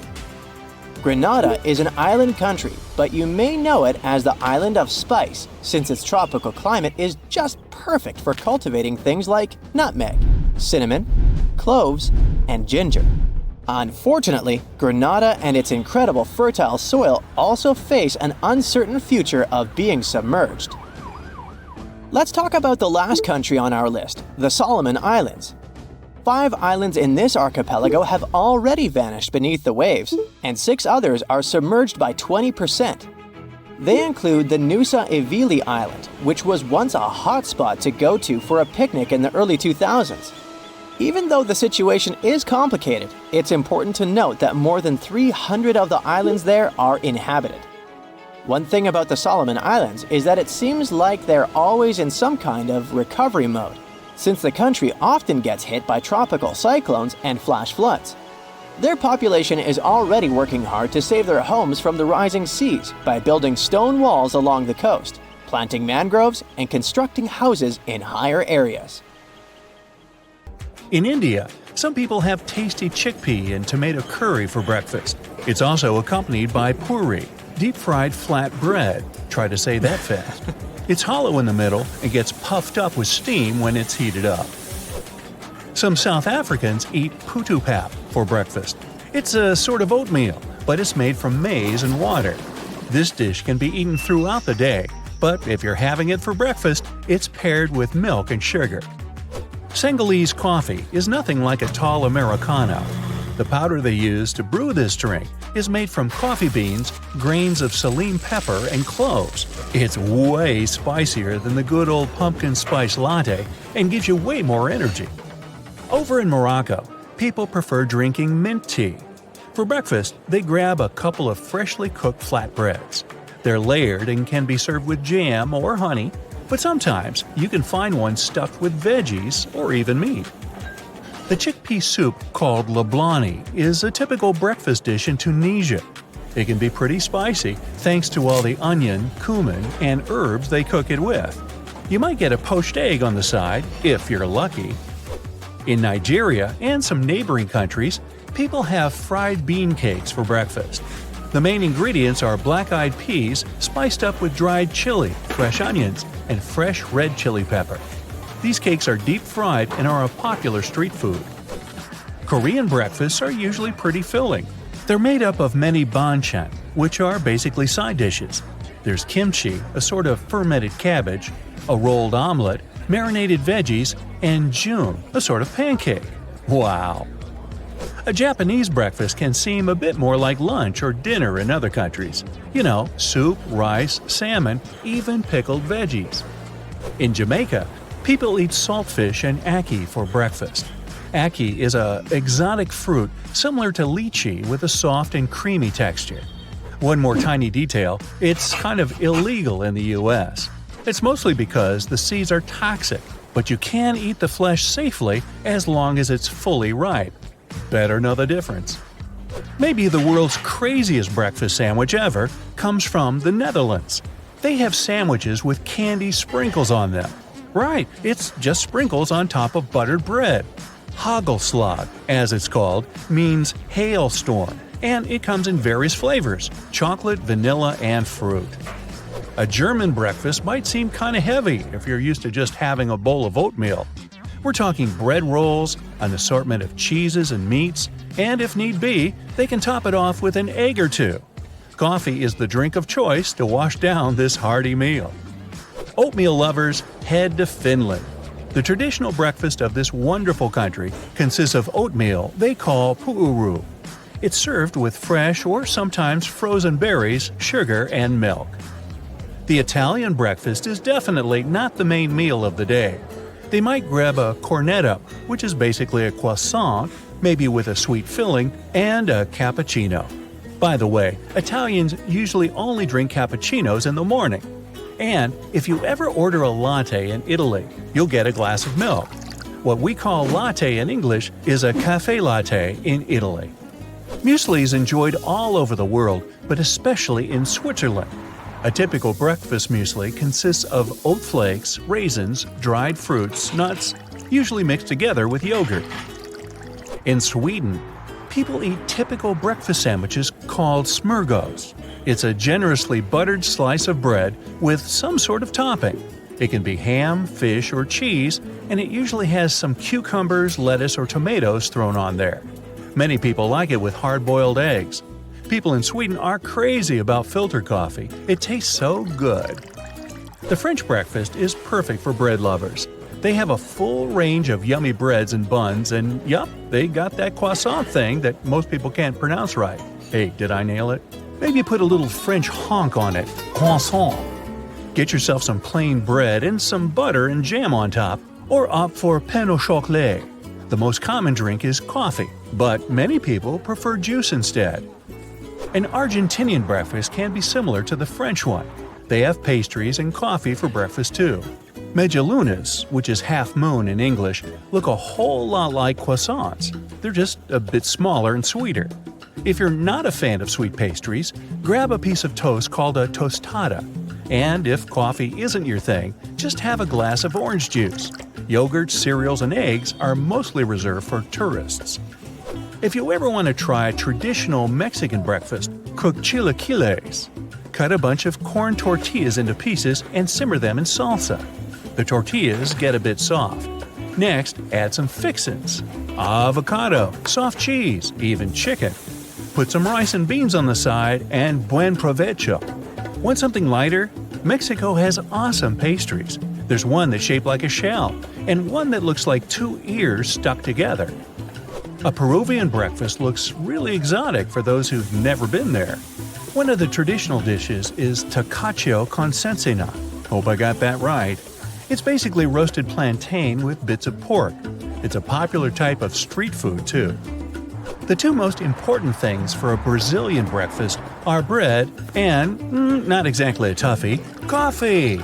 The favorite kind of bread for many Brazilians is the French roll, which should be generously buttered before eating and might be followed by a few cold cuts. Tropical fruits like papaya aren't exotic at all in Brazil, so don't be surprised to see them on your table when you travel to Rio. Colombians have dozens of cool breakfast recipes. In Bogota, the capital, you can find changua, which is egg and milk soup with cilantro and stale bread softened in the broth. Another hearty dish is a calentando, made of reheated rice or bean leftovers, served with sausages, avocado, and eggs. In Costa Rica, people usually eat rice and beans for breakfast too. Surprise, surprise. Unlike in Colombia, Costa Ricans grill plantains. They're like bananas but a lot less sweet, instead of sausages. Drinks are simple: coffee or juice. Getting hungry yet? One more country where rice for breakfast is super common is Malaysia. The way they make it is really cool though. It's cooked in coconut milk and served with a variety of side dishes. It can be a boiled egg, a cucumber, anchovies, or even peanuts. Eggs in the form of an omelet and cake filling, deep-fried dough sticks softened in warm soy milk, twisted pancakes stuffed with veggies. If any of that sounds yummy to you, you should try a Taiwanese breakfast at least once. Wash it down with a variety of warm soy milks. There's plain or black, which is milk seasoned with sesame powder and peanuts. A Hong Kong breakfast wouldn't be complete without its very own milk tea. It's all about the technique they use to brew it. The sock-looking cloth that filters it is really thick. When the black tea finally comes out the other end, don't forget to add some evaporated milk and sugar to get that authentic creamy flavor. Now, don't get this one wrong. If you see sausages, eggs, and roasted meat for breakfast, it doesn't mean it's an English breakfast. Take a closer look. See that rice? Sweet bacon marinated in brown sugar and soy sauce, and a cup of hot chocolate. Welcome to the Philippines, and enjoy your meal. It's scrumptious. If you ever travel to Indonesia, don't miss your chance to try some black rice coconut milk-based porridge for breakfast. Disclaimer, it's actually not black, it's more purple. It's called, I'm gonna try this, bubur ketan hitam. Was I even close?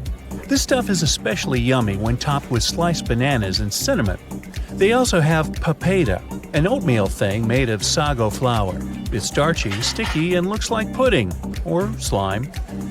People in Myanmar are used to eating a hearty breakfast soup called mohinga. It's bursting with flavor. It has ginger, fish paste, lime juice, chili pepper, cilantro, and onions. The soup's made with catfish and even has noodles in it. Salty, sweet, spicy, and sour, all at the same time. If there was a contest for the biggest breakfast in the world, the Irish would take the grand prize. Just think, a traditional Irish breakfast has bacon, white pudding, black pudding, hash browns, fried eggs or scrambled eggs, a couple of sausages, beans, and probably some fried liver. Already figured out how to burn up all those calories? So it turns out that so-called rich countries are facing a big problem. People are not having kids. Not enough, at least. On average, women need to have 2 children to keep things balanced, but they're only having 1, or none at all. This issue comes down to the fertility rate, or simply the average number of kids a woman is expected to have in her lifetime. When that number's too low, it means more people are passing away in these countries than being born, and that can destroy the economy. Think of a rich country – the US, Germany, Japan. Great! Pick any wealthy nation you like, and I can promise you one thing – its fertility rate is below 2.1, and that's a problem. Here's why. Meet Mary and John, and over here we've got Jack and Lucy. That's 4 people total. Now, both couples get married. Mary and John have 2 kids, but Jack and Lucy only have 1. Now, what does that mean? Simple math. We're down by 1 person. And if this keeps happening, generation after generation, the population starts to shrink. The situation gets pretty scary when we zoom in on certain countries. Take Spain, Italy, or Poland. These countries have some of the lowest fertility rates in the European Union, with women there having, on average, just 1 kid. And that's a big problem, because it drags down entire economies. Picture a triangle. Young people and workers at the bottom and the elderly at the top. In many rich countries, that bottom part is shrinking fast, with fewer babies being born each year. So it's like this triangle is flipping upside down. Fewer young folks and workers, but more and more older people. With fewer workers and more retirees, the economy struggles to stay balanced. It's like the domino effect. Fewer people working means fewer people paying taxes. Meanwhile, the older population at the top keeps growing. And now we have a way bigger group depending on pensions and stuff like Social Security. So we're left asking, who's going to pay for all these retirements? Now, some countries are in hotter water than others, and South Korea is really feeling the heat. They've got more and more people getting older, while fewer and fewer babies are being born. In fact, they've got the lowest fertility rate in the world. In 2023, it hit rock bottom, 0.72 births per woman. Now, personally, I don't know how you can have 3/4 of a kid, but hey, that's statistics for you. Meanwhile, if things keep going like this, Korea's population could shrink by half by 2100. Over the last 20 years, their authorities have invested at the equivalent of $286 billion in this issue, and they've rolled out a bunch of incentives to turn things around. First up, pocket money. If a married couple in Korea decides to have their first kid, the government hands over about $10,000 split into monthly payments to help out. While that might sound impressive, it's only about 3 times the average monthly wage. And in Seoul, one of the most expensive cities in the world, that doesn't go very far. Next, a home. Paying rent in Seoul is insane, but the government doesn't want people to leave the capital because of it. So they're stepping in. Recently, they've promised to give families around $300 a month to help with housing, until the kid turns 2. Then again, $300 seems great, but it only covers about 11% of the rent for a 3-bedroom apartment in the city center. And last but not least, health care. Hospital bills are covered, but the couple must be married, on paper and everything. South Korea came up with all this to fix the problem. Otherwise, their population might get older, poorer, and more dependent on others for care. But when you think about it, all these incentives really come down to one thing: giving out cash. Even so, their demographic problem hasn't gotten any better. So the authorities had to come up with more creative solutions, like offering jobs with flexible hours for parents with kids under 5. And they can borrow things like toys or strollers from the government, totally for free. So, why don't women want to become mothers? There's a bunch of reasons. But one of the most important is work. Women are getting more education and grabbing more opportunities in the job market than ever before. But a lot of jobs have crazy hours, with people working late every single day. So many women get stuck in that cycle, waking up early, going to work, coming home late, and sleeping. Then it all starts over the next day. They don't have time to meet a partner, and even less time to raise someone. In fact, education in general is one of the biggest reasons why birth rates are dropping. Spending so many years in school, then in college, means women are pushing back the age they have their first kid. Once they finish their education, they often want to focus on work and building their careers before starting a family. So they're not becoming moms in their teens or early 20s anymore. And by the time they hit 30, things aren't much better. Sure, they might finally land a stable job, but most employment policies still don't offer enough support for childcare. But it's not only education. Younger generations are getting delayed in, well, everything. I mean, it's way harder for them to tick off all the adulting boxes, like having a well-paying job or buying a nice house. And these things are usually a big part of whether people decide to start a family or not. Another reason people aren't having kids: putting a new human into this world is expensive and time-consuming. The average childcare costs in Australia, for example, have gone up faster than inflation. School tuition, even for public schools, takes a big chunk out of parents' budgets. Think about it. Computers, uniforms, field trips, extracurricular activities – all that adds up to the cost of financing someone's education. Over 13 years, parents spend over $80,000 on public education. And if we're talking about private schools, that number jumps up to almost $350,000. And don't worry, these costs are just for one kid. Now imagine having 2 or 3. So what is the solution? Well, there are 2 ways to tackle the problem that don't involve pushing the population to have more kids. Nations can keep their population healthier and employed longer, like what Singapore is doing.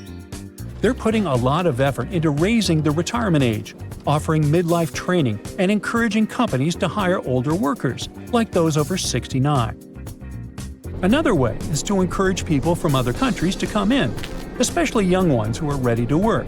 That's, for example, the strategy Canada uses.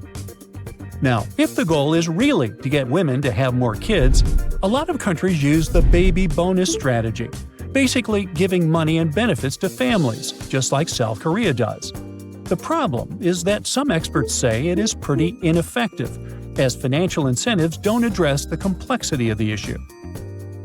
For them, what these wealthy countries need to do is offer better career and housing opportunities for young people, like giving incentives for companies to offer more flexible hours or work-from-home options for young parents. They also need to push strategies to lower the cost of housing, especially in big cities. Plus, they need to focus more on the aging population, using technological innovations to support them. That would help not just parents, but families as a whole. So, what do you think? Oh, you're going to Japan. Awesome. Wait, don't go yet. I must give you a warning. Now listen, if you ever hear someone loudly slurping noodles there, do not comment on it. No, slurping broth isn't a must while eating in the country. Neither is it particularly polite or a compliment to a chef or whatnot. But it's not rude either, and almost everyone does it. People think that adding some air to the broth leads to a better flavor. Oh, I see what you're doing, but we've got a misunderstanding here. Slurping pasta, surprisingly, is considered extremely rude in Japan, just because that's not how it's eaten based on its source culture. Hey, put that cash back in your pocket right away. Tipping is considered incredibly disrespectful in Japanese culture. Tipping implies that someone needs to work harder, or that their service has been insufficient. Now, one more thing before you have a chance to embarrass yourself. When you laugh, you probably do it freely and loudly, right? Well, in Japan, they like a good joke just as much as you do. But they'd never explode into open-mouthed, teeth-exposed laughter. Such a response is believed to be impolite. and is thought to sound like horses. Well, the same goes for coughing, yawning, and eating with your mouth open. So there. Now you're heading to Thailand. Great choice. A beautiful, exciting place to be. Oh no, you're doing it again. Stop giving a thumbs up to that poor taxi driver. In Thailand, unlike the US, this gesture is, well, how can I put it mildly? Let's just say it's kind of derogatory in nature. Thai people have started to adopt the thumbs up more international meaning lately, but it's still typical for kids to exchange it during their childish arguments. Uh-oh, pick up that bill as fast as you can. Whew. You see, Thai money needs to be treated with utmost respect. The king's image appears on all Thai baht, local currency. And since this country has some of the world's strictest laws punishing disrespect to the royal family, tossing or stepping on money leads to really harsh penalties, or can even land a person in prison. You've made some Thai friends and got invited to a family dinner. Lovely. Now, remember this. Take off your shoes before entering the house. It's considered very rude to wear shoes indoors. Your next destination is Vienna, Austria's capital. And do you see that couple kissing on the train? They're about to get fined more than $50. Apparently, Lunar New, the company running the city's transport network, says that some passengers have been complaining about public displays of affection, hence the law. So, whatever PDA you're into, wait until you leave the train. Some other things to avoid are eating smelly foods and talking loudly on your phone. Now you're in South Korea, and you're sauntering around with your hands in your pockets. Oh boy, let me reveal a secret. All those local people you come across, they think you're rude and disrespectful. In South Korea, as well as in some other Asian countries, it's not a go-to move for socially awkward folks. In 2013, Bill Gates found himself in the middle of an international controversy after he shook hands with the South Korean president while having his left hand firmly planted in his pocket. Of course, Gates meant no harm whatsoever, but some locals saw a sign of disrespect in his gesture. Now, just as pointing with your fingers is considered rude in many parts of Southeast Asia, in the Arab world, people frown upon exposing the soles of your feet to another person or tapping someone with your foot. The problem is, a shoe is considered to be an extension of your foot, and the foot is believed to be one of the dirtiest parts of the body. So, by tapping someone with your shoe, you demonstrate your lack of respect to them. So, what's your next stop? India? Wow. Now, there's one thing you should keep in mind though. Only use your right hand to touch food or drinks, pass dishes, and greet people.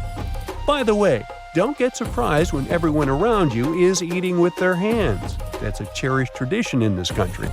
Locals believe that touching food with your hands helps you establish a more intimate connection with the meal and evokes a sense of appreciation and mindfulness. But touching your food with the left hand? A big no-no.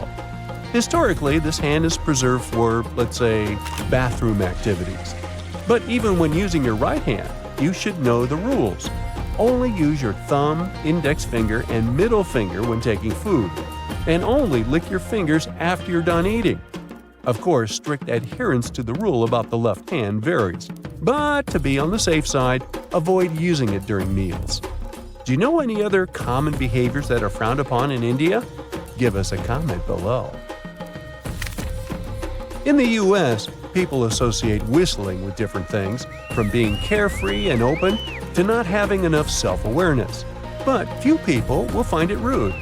Well, once you arrive in Haiti, watch out. Whistling isn't an advisable activity here, especially for kids, who are supposed to be seen but not heard.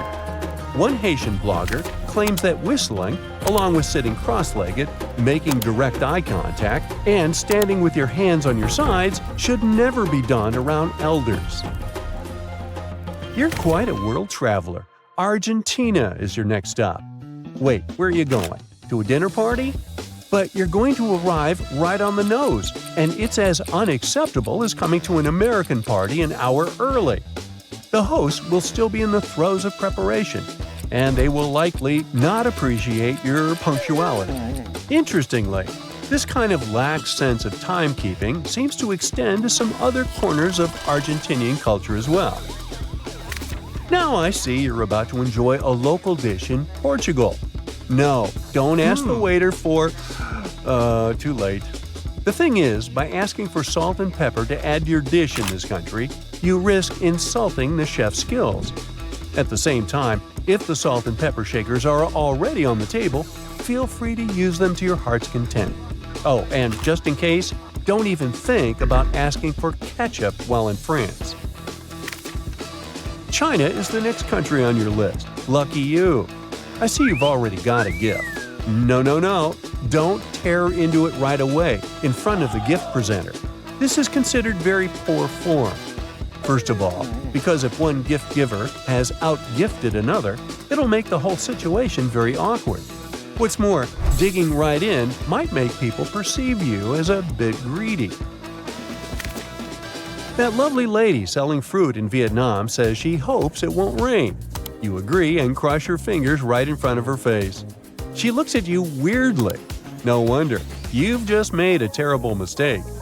Even though in the USA and many other countries, this gesture means wishing yourself or someone else the best of luck, in Vietnam, this gesture stands for something people don't say out loud. In other words, I've just behaved in an extremely rude way. Speaking of gestures that can get you into trouble, you probably know the so-called sign of the horns, made by extending the index finger and pinky. This gesture is often associated with heavy metal. Well, in many European and South American countries, like Italy, Spain, Greece, Argentina, and Brazil, this gesture has a much more obscene meaning. It's used to mock husbands whose wives have been unfaithful. In Brazil, a circle made with your thumb and index finger and used to show OK in most parts of the world is a very rude gesture that has some insulting connotations. And last but not least, the beckoning gesture when you bend your index finger to call someone over. Avoid using it in the Philippines, Singapore, Japan, and some other South Asian countries. For example, in the Philippines, this gesture is used for calling dogs and is actually very offensive. And in Japan, China, and Singapore, it indicates passing away and demise. Hey, let's be careful out there. Oh, you're dining in Paris with a full belly of French onion soup and a mouthful of double chocolate soufflé. Okay, enough of that bad accent. The waiter approaches asking how your meal was, and mouth full, you give a satisfied expression and make the A-OK gesture. You expect to see happiness on the waiter's face, but he looks at you with irritation. Well, it turns out that making a circle with your index finger and thumb does not mean OK in certain countries. In France, it means zero or worthless. Instead of praising the delicious food, you called it worthless. Oops. In Venezuela, Turkey, and Brazil, it's a hand gesture you shouldn't use either. In these countries, this is a sign that will offend pretty much anyone you flash it at. Enough said. Just give them your biggest smile and wait till you finish what's in your mouth to give your proper thanks. All over the world, giving a thumbs up is seen as a positive thing. It's an expression of your liking towards something that everything is good. In parts of Italy, West Africa, Iran, and Greece, though, it carries a stigma as an incredibly offensive gesture. When visiting Malaysia, you use this digit to point at things. So next time you're trying to hitchhike in these countries, you should reconsider sticking your thumb out for a ride. You might never get picked up. Trying to order two of anything or showing someone the peace sign in the UK, Australia, or New Zealand is fine, as long as you don't have your hand the wrong way. Do this gesture wrong, and you're giving a very offensive hand signal, which isn't going to win you many friends. So make sure that when you have your index and middle fingers pointed up in the V shape, your palm is facing outwards, and you'll have a great time, mate. Bowing is used a lot in East Asian cultures to greet each other and guests. The deeper the bow is, the more respect you are being given. Fortunately, most Japanese don't expect foreigners to understand the bowing etiquette right away. They'll generally also accept a handshake or a nod, But being familiar and practicing your bowing etiquette before going to Japan will impress all the locals. How low can you go? Using your index fingers is considered impolite in several European, Latin American, and African nations. It's particularly rude in China, Japan, and Indonesia when pointing at a person. The gesture might be taken as you singling someone out to blame or insult them. If you ask for directions in the Philippines, you might be left scratching your head, wondering where they're pointing. Don't be alarmed. The locals use their lips instead of raising their hands. When in doubt, wherever you are in the world, just gesture toward a person or place using your entire hand. You might think that sticking your pinky finger out makes you look fancy, but in China, it's frowned upon. This gesture is the same as giving a thumbs down and meaning that something is making you unhappy. When taking photos with others, you want to be respectful and don't want to make any obscene hand gestures. 2 gestures to avoid, in particular, are sticking up only your pinky finger and pointing at something with a dirty object, like a used fork or a chopstick. Now, it's fun to eat with chopsticks, but you might accidentally cause offense if you put them down the wrong way. When you're in China, South Korea, or Japan, don't make the mistake of sticking your chopsticks upright in a bowl of rice. This is considered bad luck. Oops. If you have to put your chopsticks down, simply place them on the side or across the bowl instead. Likewise, when eating in South Korea or China, don't ask someone to pass you some food. In these countries, you have to join in the action and grab what food you desire. And you're not going to offend anyone if you take that last bite either. In some places, it's acceptable to blow your nose while at the dinner table. Not all of us are even prepared for the sudden trickle of the nose. But as long as you excuse yourself and turn away, everything is okay. Except if you're vacationing in Japan, China, or South Korea, where the chilies can make your nose runny very quickly.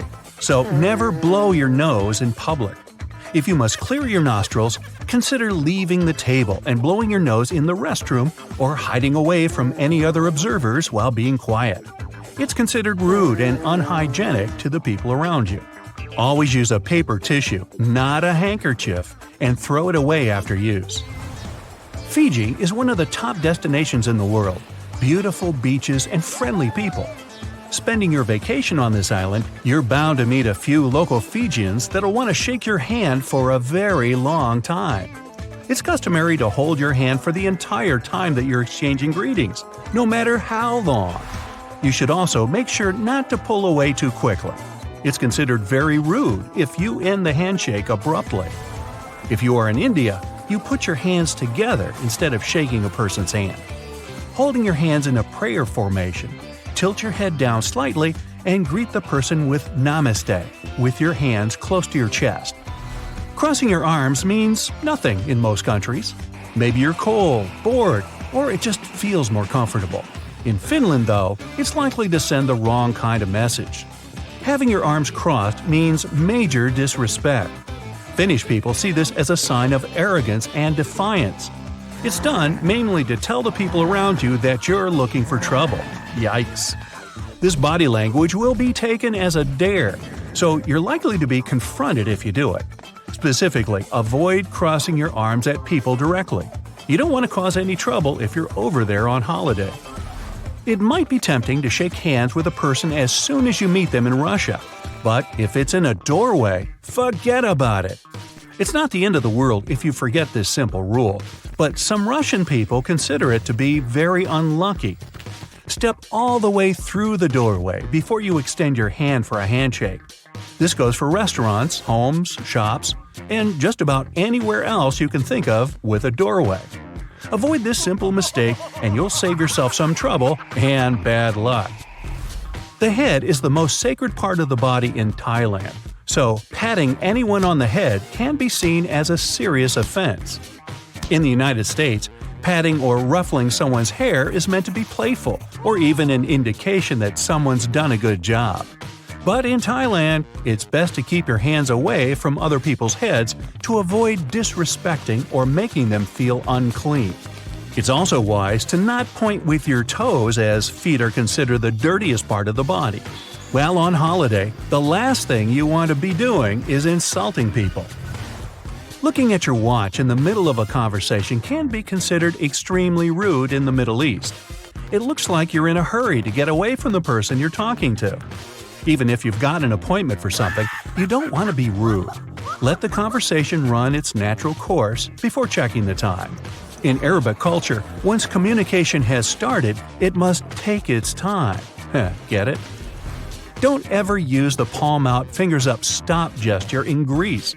You might not like the outcome if you do this to a local. This gesture is a huge insult to Greeks, a stigma that dates back to the Byzantine times. Likewise, in South Korea, don't hail a cab or wave someone over to you with your palm facing up. If you do, you might be stuck there for hours. Waving your hand like that is how Koreans summon their dogs. The proper way to wave is to stick your arm out while having your palm facing down and moving your head up and down vertically. This isn't the only thing to keep in mind in South Korea. If someone older than you offers a drink, the proper etiquette is to receive it with both hands and then turn your head away as you take the first sip.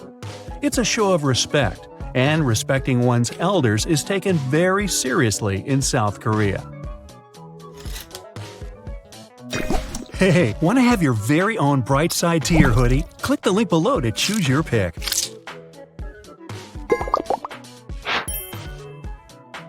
So, a few years ago, in 2019, folks in Australia said they liked an old idea with a new twist, using extra floodwater from the north to help dry areas in the west and south. This plan got the name of the New Brainfield Scheme. It was based on an old idea from the 1930s. The idea was to catch floodwater from the north and move it to the south and west.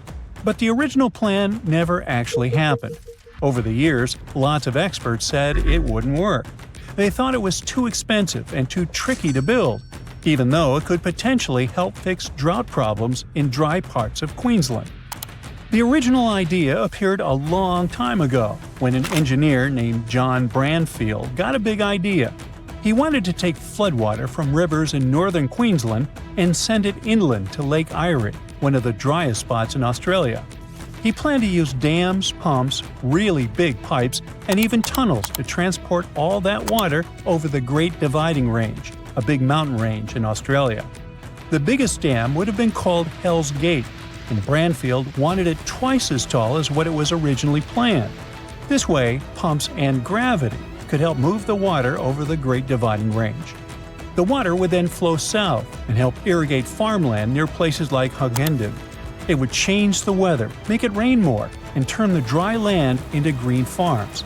Eventually, it would reach Lake Erie, turning the desert into a green growing area. That way, Australia could grow more food, sell it to other countries, and make more jobs. He hoped that the area could turn into a food bowl for the country. For some time, people talked about the plan a lot. They loved the idea. They thought it could change how farming worked. And some even believed that nature had already planned for the land to be filled with water. Dry rivers and lake beds were just waiting to be used. They even said that rains fell on the wrong side of the mountains, and Brainfield's plan could fix that. But when the authorities looked into this idea, they found big problems. And the main one was that the plan would cost too much. Plus, there weren't enough scientists or engineers to do a full investigation. The land was too dry and harsh. No one was sure it would even work, like how much water would really get there. Plus, some of Brainfield's measurements were wrong, especially the dam heights.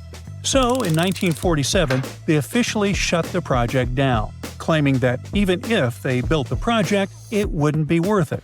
After all, even places next to oceans, like parts of Chile, still stay bone dry, so a big lake might not result in more rain. And still, in 2019, one political party brought the idea back with an updated version called the New Brainfield Scheme. They wanted to try it again, but with some changes to make it work better. Their plan included the following steps. Take water from the South Johnstone, Tully, Herbert, and Burdekin rivers. Store that water using a big dam called Hell's Gate Dam, but this time they wanted to make the dam twice as tall as in the original plan. Let the water flow through tunnels using gravity instead of using lots of pumps. Move the water under the mountains and into the Warrego River in southern Queensland. Use the water to grow crops in dry places south and west of Hughenden, a huge area even bigger than Tasmania, eventually turning it into a food bowl. At the same time, they didn't say how much the whole project would cost, but they promised to spend $20 million to let Australia's National Science Agency check if the plan could work. Those innovative ideas sounded good, but for over 80 years, loads of experts kept saying, "Nope, it won't work." Why? Branfield said his idea would cost £40 million back in 1941. That's about $3.2 billion today. But the new version of the plan might cost more than $15 billion and take over 10 years to build. Also, people who care about nature are worried. They explain that taking water away from where it usually goes could hurt animals and plants. It might let invasive plants and animals spread to new places. It might mess up rivers and oceans, where fish and other animals live. It could even hurt towns and businesses near the coast that depend on those natural water flows. Still, some people really believed in the idea and thought it was worth doing, especially to help farmers and fix drought problems. However, in 2022, the government decided to stop trying to fix the drought in western Queensland with the Branfield scheme. Experts looked closely at the plan and said it just wouldn't work. The problem? There's not enough water all the time to make it happen. Apparently, the new cost of the plan would have been over $30 billion. That's a huge amount of money. You could buy yourself a fleet of private jets and luxurious yachts, and more. So experts said you'd need lots and lots of water to spend that kind of money, but the water just isn't there. Now, instead of one huge project, they suggested doing smaller water projects closer to where the rain and waterfalls are. These smaller projects, called mini Branfield grids, would be in 4 places along the Queensland coast. Those little grids could share water when some places had more or less rain. Other scientists looked at the plan too, and they agreed. Even if things went super well, the Branfield scheme would still cause problems and cost way too much, while the mini water grids project looks more plausible. They think the dry parts west of the mountains will do better without the full-scale Branfield scheme. There are easier and cheaper ways to help those places grow and get water. So the big plan was dropped, and now they're looking at smarter, smaller ideas to help with water and farming. And the matter is quite urgent. Australia is a super dry place, one of the driest places people actually live in. When there's a drought, there's not much water around. That means farms don't grow as much food, and that can cause a lot of problems. In the future, droughts are likely to happen more often and be worse. That's why it's necessary to start getting ready now. Experts are working on something called the Drought Resilience Mission, trying to figure out how to deal with droughts better in the future. One of them looked at how much droughts actually cost Australia. His research shows that droughts can hurt a lot of things – farms, jobs, towns, and even the whole country. When there's no rain for a really long time, some towns can actually run out of water. That's called day zero. It's when the taps in people's houses get turned off because there's just no water left. In 2020, a town in Queensland called Stanthorpe hit day zero. About 50 other towns were really close too. When such a situation happens, the only way to get water is by bringing it in with trucks, and that's super expensive. Stanthorpe had to get around 20 trucks of water every day for a year and a half. It cost them about $800,000 every month.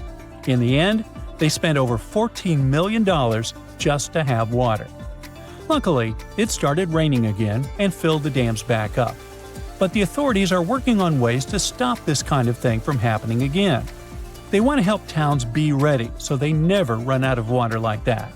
Because drought just doesn't mess with water, it can also mess with people's health.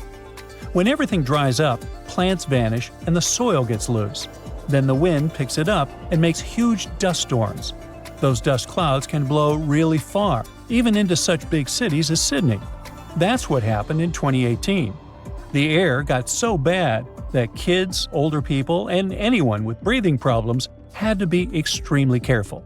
The dust ruined some crops and made different foods, even fruit, unsafe to eat. Northern Australia is basically the perfect spot. It's right next to some of the world's busiest trade routes that move trillions of dollars worth of goods every year. With all that action going on, you'd naturally think this massive coastline would be packed with skyscrapers, shopping malls, and sprawling suburbs. But instead, the whole region is practically empty. So why is that? Okay, before you rush to the comments and type, "That's not true!" let's clear one thing up. Yes, there are some important cities up north, places like Darwin, with around 150,000 people, or Townsville, which has about 200,000. But let's be real, it's a bit of a stretch to call them major cities. Large metropolitan areas are generally considered places with a population of 1.5 million people or more, like Sydney, Melbourne, or Perth. Now take a look at them. Can you see what all those cities have in common? Yep, they're located in the southern part of the country. The thing is, Australia is massive, stretching across a little under 3 million square miles, making up about 5% of the world's total land area. To put that into perspective, you could fit almost 60 Englands inside Australia's borders. But it's also one of the most sparsely populated countries on Earth. See these red zones here? That's where the majority of people live. This means that the center of Australia is, well, practically empty. That's basically because this area has an intense climate covered with semi-arid and desert regions. It's really dry most of the time and hardly gets any rain, so they end up facing big challenges when it comes to having enough water. During summer days, average temperatures are typically between 98 and 102 degrees Fahrenheit, and suddenly, living by the beach starts to sound a whole lot more appealing. Looking for more bearable temperatures is one of the reasons why most Australians are concentrated along the coastlines. Great, but think about it. Australia is totally surrounded by ocean waters. Yet, for some reason, people choose the southern coastlines, not the north. And that doesn't make much sense. Take a closer look at Darwin, and you'll see that it's actually closer to Indonesia than it is to Australia's own capital. We're talking about the world's fourth most populous nation with one of the fastest growing economies. Indonesia has a ton of positive ingredients behind that growth. It's rich in mineral reserves, has a large working age population, and is becoming strong in sectors like manufacturing, trade, and digital services. Put all that in a blender, and Indonesia's economy is expected to grow at an average annual rate of 4.8% over the next 2 years. In fact, experts believe that Indonesia, and Southeast Asia in general, will be some of the most important countries for Australia over the next 100 years, financially speaking. So that brings us back to the question: why hasn't the northern part of the country turned into a booming metropolis, soaking up the benefits of its prime spot near Asia? Well, there are a couple reasons for that. First up, the weather. The top of Australia has a tropical climate, and that means two things: it's hot and humid. During the wet season, it rains a lot, and I mean a lot. The region suddenly gets hit by big, intense storms. And yeah, thunderstorms can put on a heck of a visual show, but the situation can also get pretty tense. Because when it rains that much, it also floods, sometimes badly.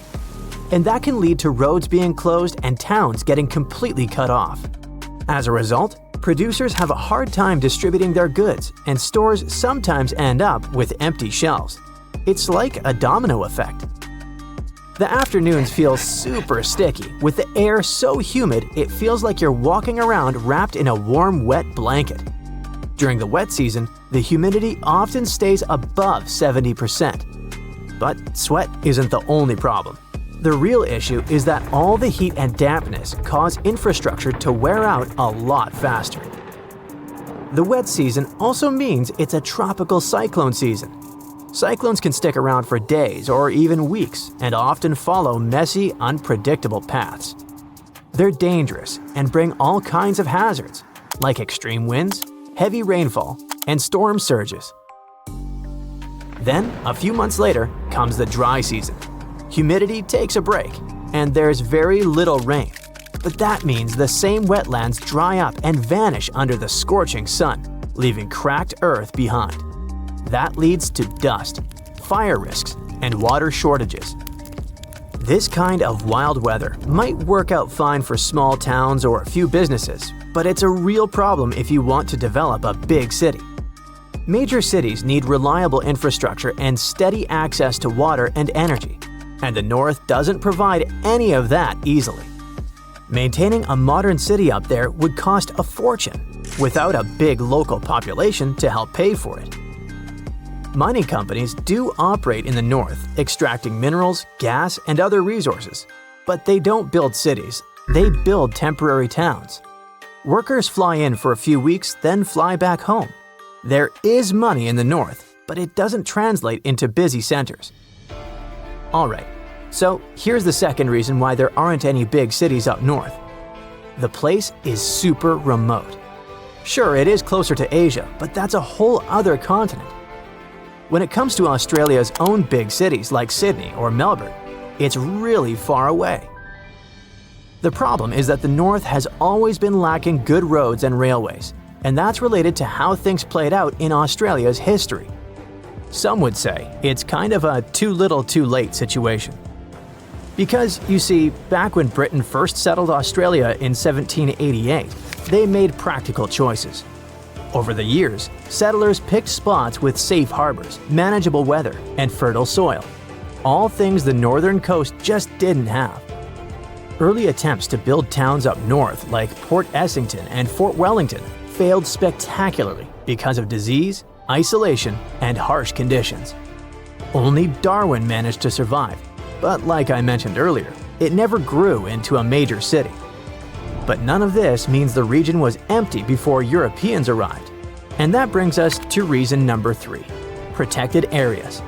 The North has long been home to diverse Aboriginal and Torres Strait Islander peoples, groups who were living there thousands of years before Britain showed up. Over the years, many areas have stayed under traditional ownership or have remained really significant and important to Indigenous communities. Even today, big parts of northern Australia are Indigenous lands, national parks, or conservation zones. These lands are protected by law, so developing these areas means navigating complex legal agreements and risking damage to places of enormous cultural and spiritual significance.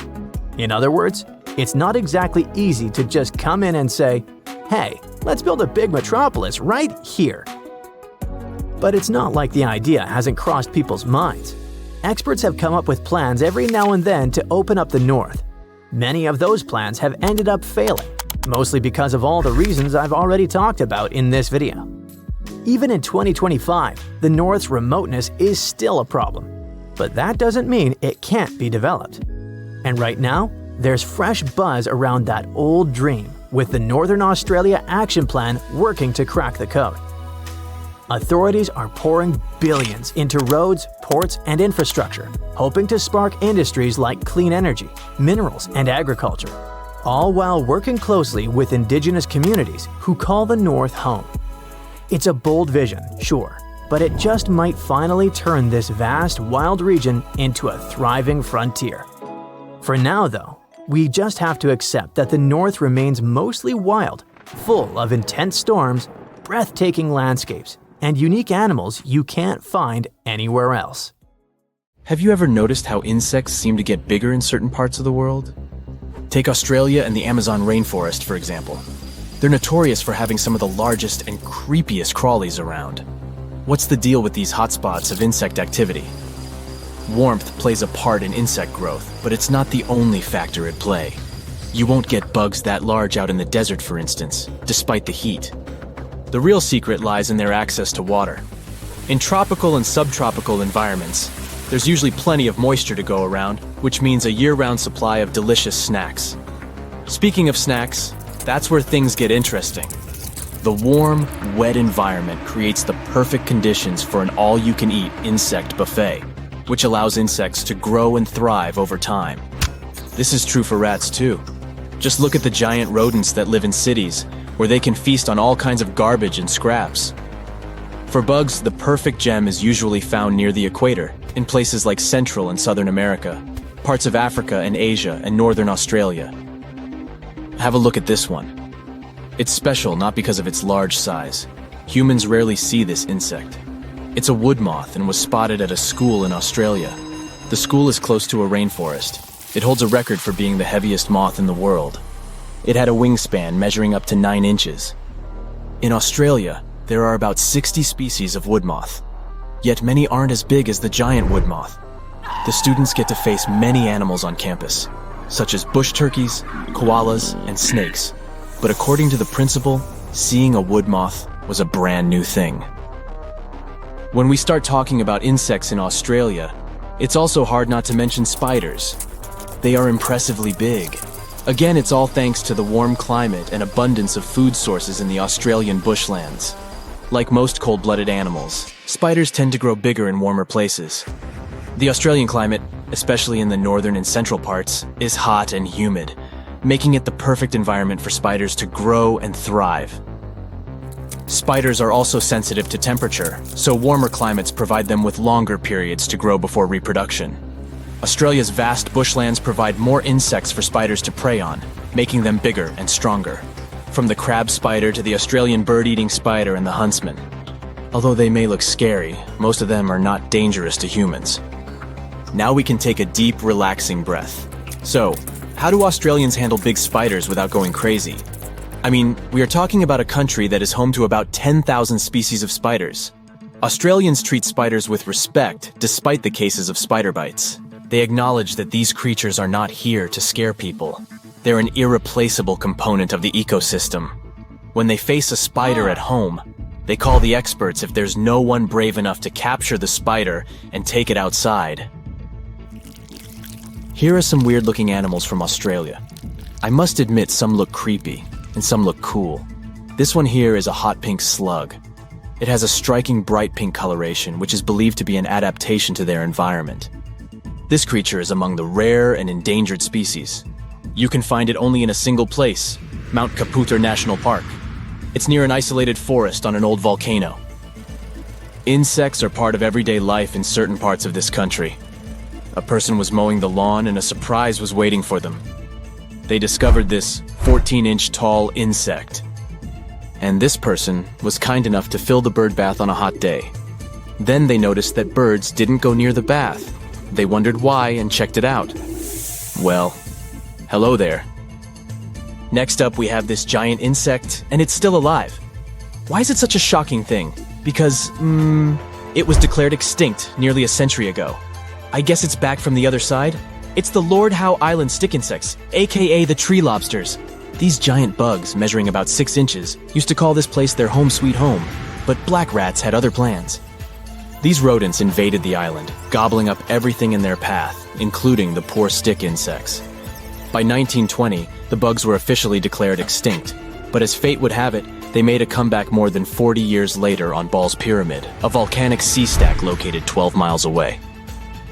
But here's the twist. The new and improved stick insects look slightly different from their ancestors, leaving scientists scratching their heads, wondering if they were the real deal. After some scientific sleuthing and DNA testing, the verdict is in. They're the same species. With less than 1% genetic difference, these plant-eating critters are ready to make a triumphant return to their homeland. We're about to take the creepy crawlies to a whole new level. In Australia, there's a centipede that'll make you want to crawl out of your skin. I must also say these animals are nocturnal too. Can you imagine waking up with one of these 6-inch long centipedes crawling across your foot? Have you ever seen an insect that looks like it came straight out of a science fiction movie? Well, let me introduce you to the Australian walking stick. If we showed you a picture of this creepy crawler, you'd probably think we had some mad Photoshop skills. But no, this stick insect is as real as they come. It's hard to believe such a bizarre-looking creature could actually exist in nature. This just goes to show how incredible and mind-boggling nature can be. Picture this. You're wandering through your garden, minding your own business, when suddenly you walk face-first into a sticky web. Before you have a chance to freak out, you see the culprit, a garden orb weaver spider. These nocturnal creatures might look scary with their large, hairy bodies and red-brown to yellow markings, but luckily they're harmless to humans. In fact, having them around can be a good thing, since they help to reduce insect pests like mosquitoes. Their webs are truly a marvel of nature, strong and nearly invisible, with a large capture area for prey. And if you accidentally break their web, don't worry. They'll usually get the hint and move somewhere else. So go ahead and enjoy your garden, but watch out for those sneaky garden orb weavers. Check out this hefty Aussie critter, the burrowing cockroach. Unlike those pesky flying roaches, these fellas are wingless and not considered a nuisance. They've got a vital role to play in the ecosystem, munching on fallen leaves and recycling other organic matter. You might find them chilling out in a cozy burrow. In fact, they're the only known cockroach with a permanent subterranean abode. These crawlies are practically celebrities in Brisbane, where they're even kept as pets. Our next subject is the Hercules moth.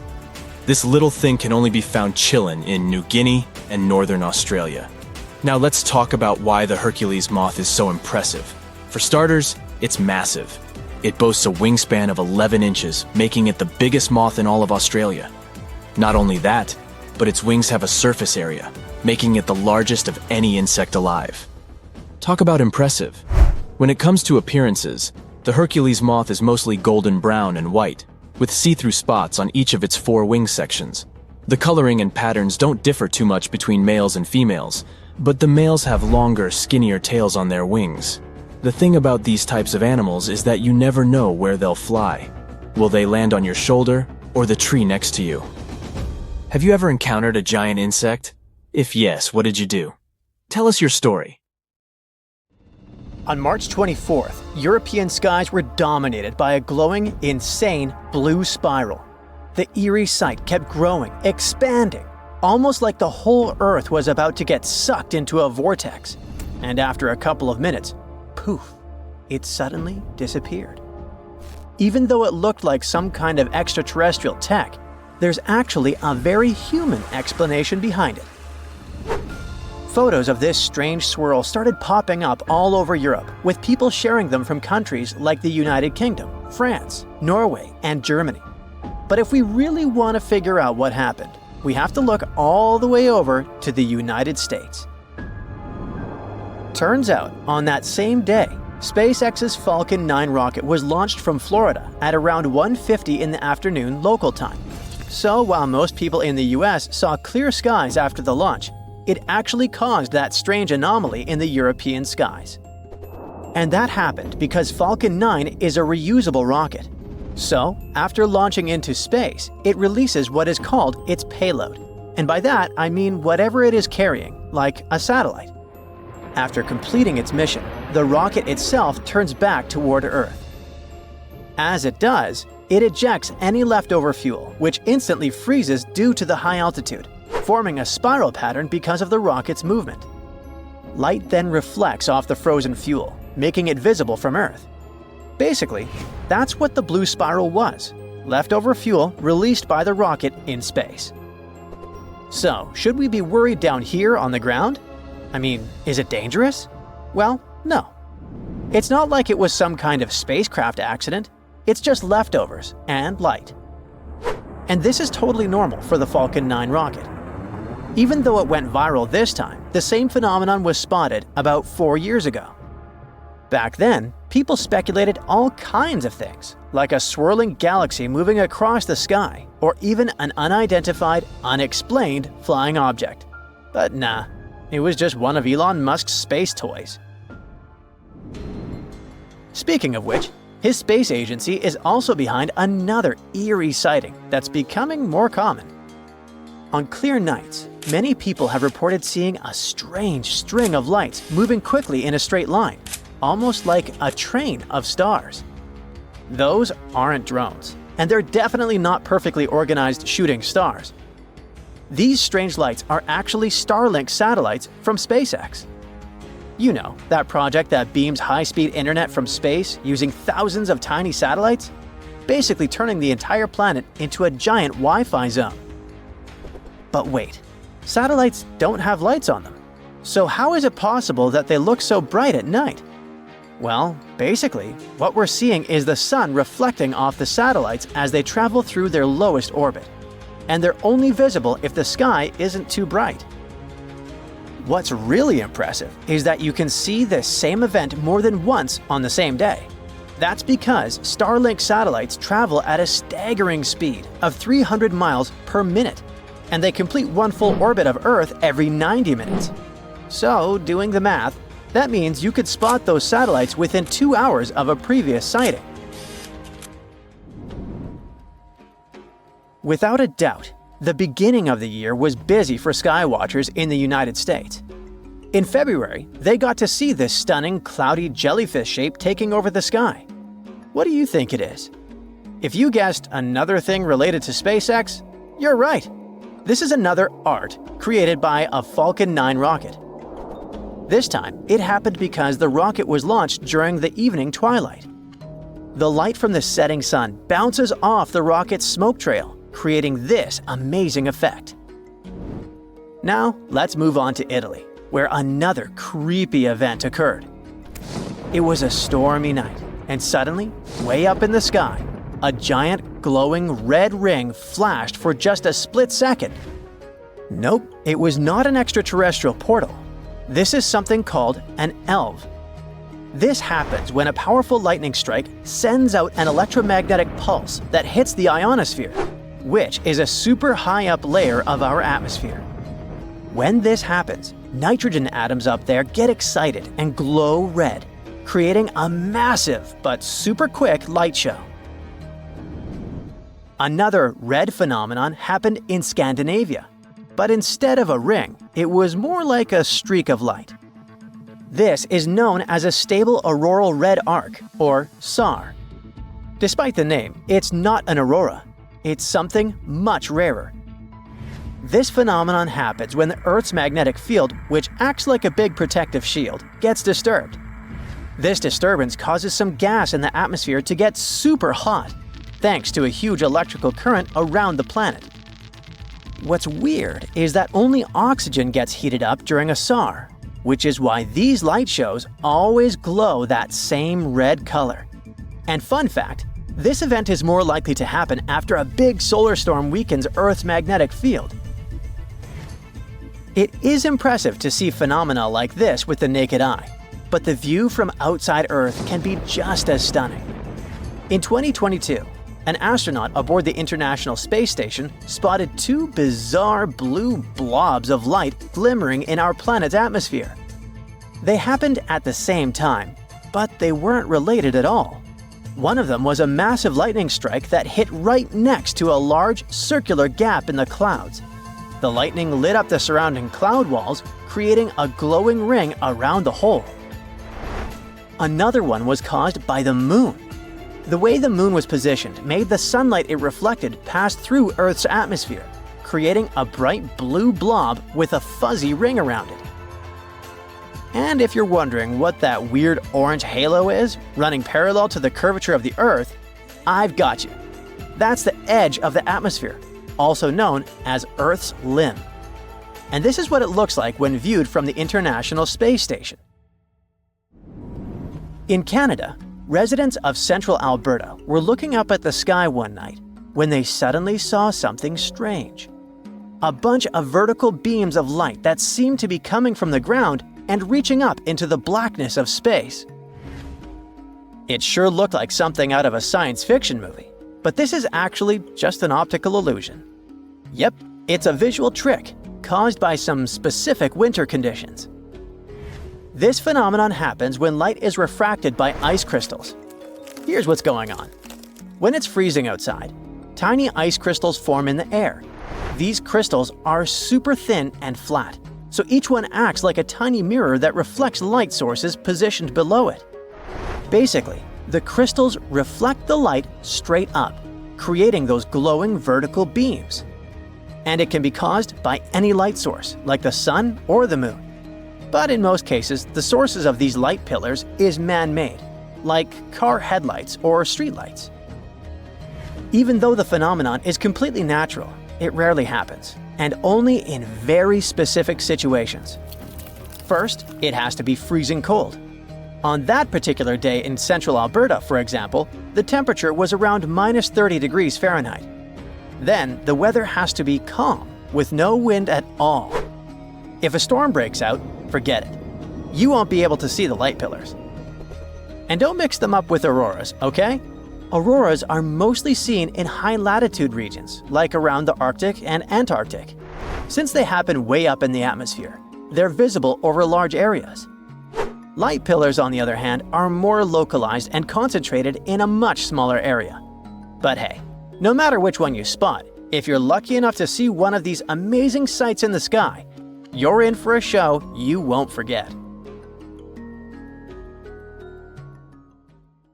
A tsunami hitting major cities on or near the Mediterranean Sea and in the northeastern part of the Atlantic Ocean is not a matter of if, but when.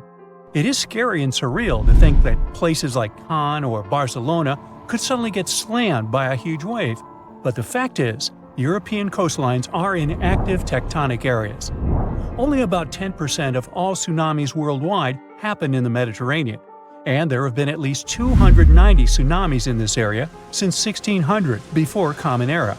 Despite the relatively low number, this phenomenon has caused numerous devastating disasters throughout Europe's history. Back in 1755, an estimated 8.5 magnitude earthquake with an epicenter southwest of Cape St. Vincent triggered a tsunami that destroyed most of Lisbon, the capital of Portugal. About 40 minutes after the earthquake, this massive wave just slammed into the harbor in downtown, racing up the Tagus River. The phenomenon was so fast that several people on horseback had to gallop to higher ground to avoid getting carried away. And this was just the beginning of a nightmare, with two more terrifying waves hitting Lisbon right after. A disaster like this is similar to what we see in the Pacific Ocean several times a century, but in the Atlantic, it's very rare. This type of major tsunami is expected to happen every 3 to 5 centuries, but now it could happen tomorrow. Marseille in France, Chipion in Spain, and other cities are on the list of important locations that could be flooded soon, with a roughly 100% chance of being hit by a tsunami in the next 30 years. Statistics show that the wave will probably be more than 3 feet high. I know, it doesn't sound like much, especially since when we think about tsunamis, we imagine terrifyingly tall waves, like the one that hit Lituya Bay in Alaska. In that case, the wave was over 1,700 feet tall. But we must remember that even waves only 19 inches high can be dangerous to swimmers, because it's not the height of the tsunami that matters, but also the flow and movement of the water. Not to mention the flooding, which can damage beaches, harbors, and streets. If the coastline has a small harbor and the waterfront is exceptionally low, like Cannes, this natural disaster might be much more dangerous. Tsunamis around 6 feet high can lift cars off the ground, while smaller waves can create walls of water traveling at 40 miles per hour. Plus, there are these smaller events that might not wreck everything, but still can cost a ton of money. For example, large sandbars that move around on the ocean floor, like sand dunes shifting in deserts. They can mess up pipelines or deep-sea cables for internet and communications, and that ends up costing businesses and governments millions of dollars.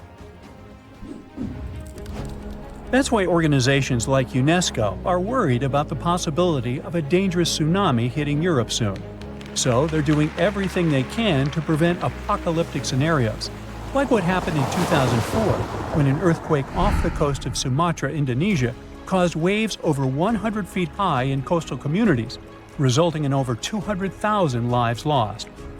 And let's not forget about 2011, when an earthquake off the coast of Tohoku, Japan, triggered a tsunami that reached about 6 miles inland and caused a major nuclear accident at a power station along the coast. Over 16,000 people lost their lives in that tragedy, and the event resulted in billions of dollars in infrastructure damage. These disasters were huge wake-up calls, and we've come a long way since 2004. We're much safer today, largely because the tsunami warning system is highly effective at quickly detecting this dangerous situation. Unlike many other natural phenomena, a tsunami can be anticipated. We may only have a few minutes to act, but if we all know what to do, many lives can be saved. And in most parts of the world, Sirens are commonly used to alert people to tsunamis.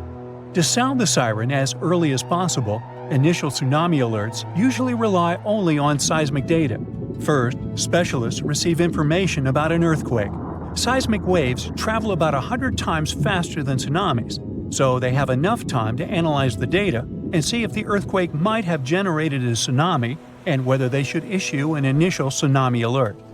At U.S. warning centers, for example, scientists typically issue initial alerts within 5 minutes of an earthquake. If a tsunami is suspected, these alerts may also include information about wave arrival times, recommended actions, and potential impacts. But sounding the alarm is not enough. To save lives, coastal communities also need to be trained to respond fast and in the best way possible.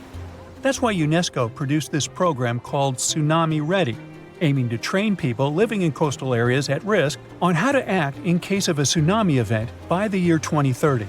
The idea is to help communities stay safe by teaching them how to protect their livelihoods and safeguard their homes. Being recognized as tsunami ready by UNESCO doesn't mean a community is tsunami proof, of course. It's more like a recognition that they have adopted all possible measures to mitigate tsunami risks. So authorities are helping communities to prepare themselves by installing evacuation signs, establishing security procedures, and creating plans to warn tourists. Like Spain, which distributed tsunami warning signs along the entire coastline, as well as signs showing evacuation routes to higher ground. And Spain better be prepared. I mean, only 7 tsunamis have hit the country since the year 365, so it's difficult to predict the effects of such an event. But they could be devastating, considering that Spanish coastal areas are so economically important. There's also a danger zone in the Averroes Fault beneath the Barents Sea. If an earthquake happens at this point, people will have only 21 minutes to escape a tsunami. UNESCO has also established 12 tsunami warning centers, which cover Europe as well. This initiative involves 5 centers located in the Mediterranean and Northeast Atlantic regions. These centers can save thousands of lives because they monitor ocean disturbances 24/7. Then, after analyzing the threat, they send out messages based on the event's potential to cause a tsunami. The intensity scale ranges from no effect to completely devastating. And by that, they understand that nearly all brick buildings could be demolished by waves, and even the most reinforced concrete structures could suffer heavy damage. Now, so far, we have mostly talked about tsunamis caused by earthquakes along converging tectonic plate boundaries. In fact, earthquakes have accounted for over 80% of tsunamis since 1900. But tsunamis can also result from landslides, volcanic eruptions, and even meteorite impacts. Experts are also worried that with the current changes in climate, we might see more of meteotsunamis popping up in the Mediterranean. These ones are triggered by freaky weather conditions and can mess with any coastline that's got a shallow seafloor. They might not be as huge or famous as the earthquakes ones, but they can still cause significant property damage and put people in danger. For instance, in 2006, a meteotsunami struck the harbor of Ciutadella on the Spanish island of Menorca. Yachts were tossed into each other and later stranded on the harbor floor as the water receded, resulting in tens of millions of euros in damage.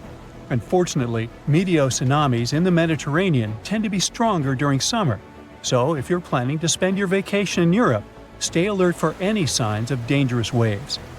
If you suddenly encounter a tsunami moving in your direction, remember this is the time to react.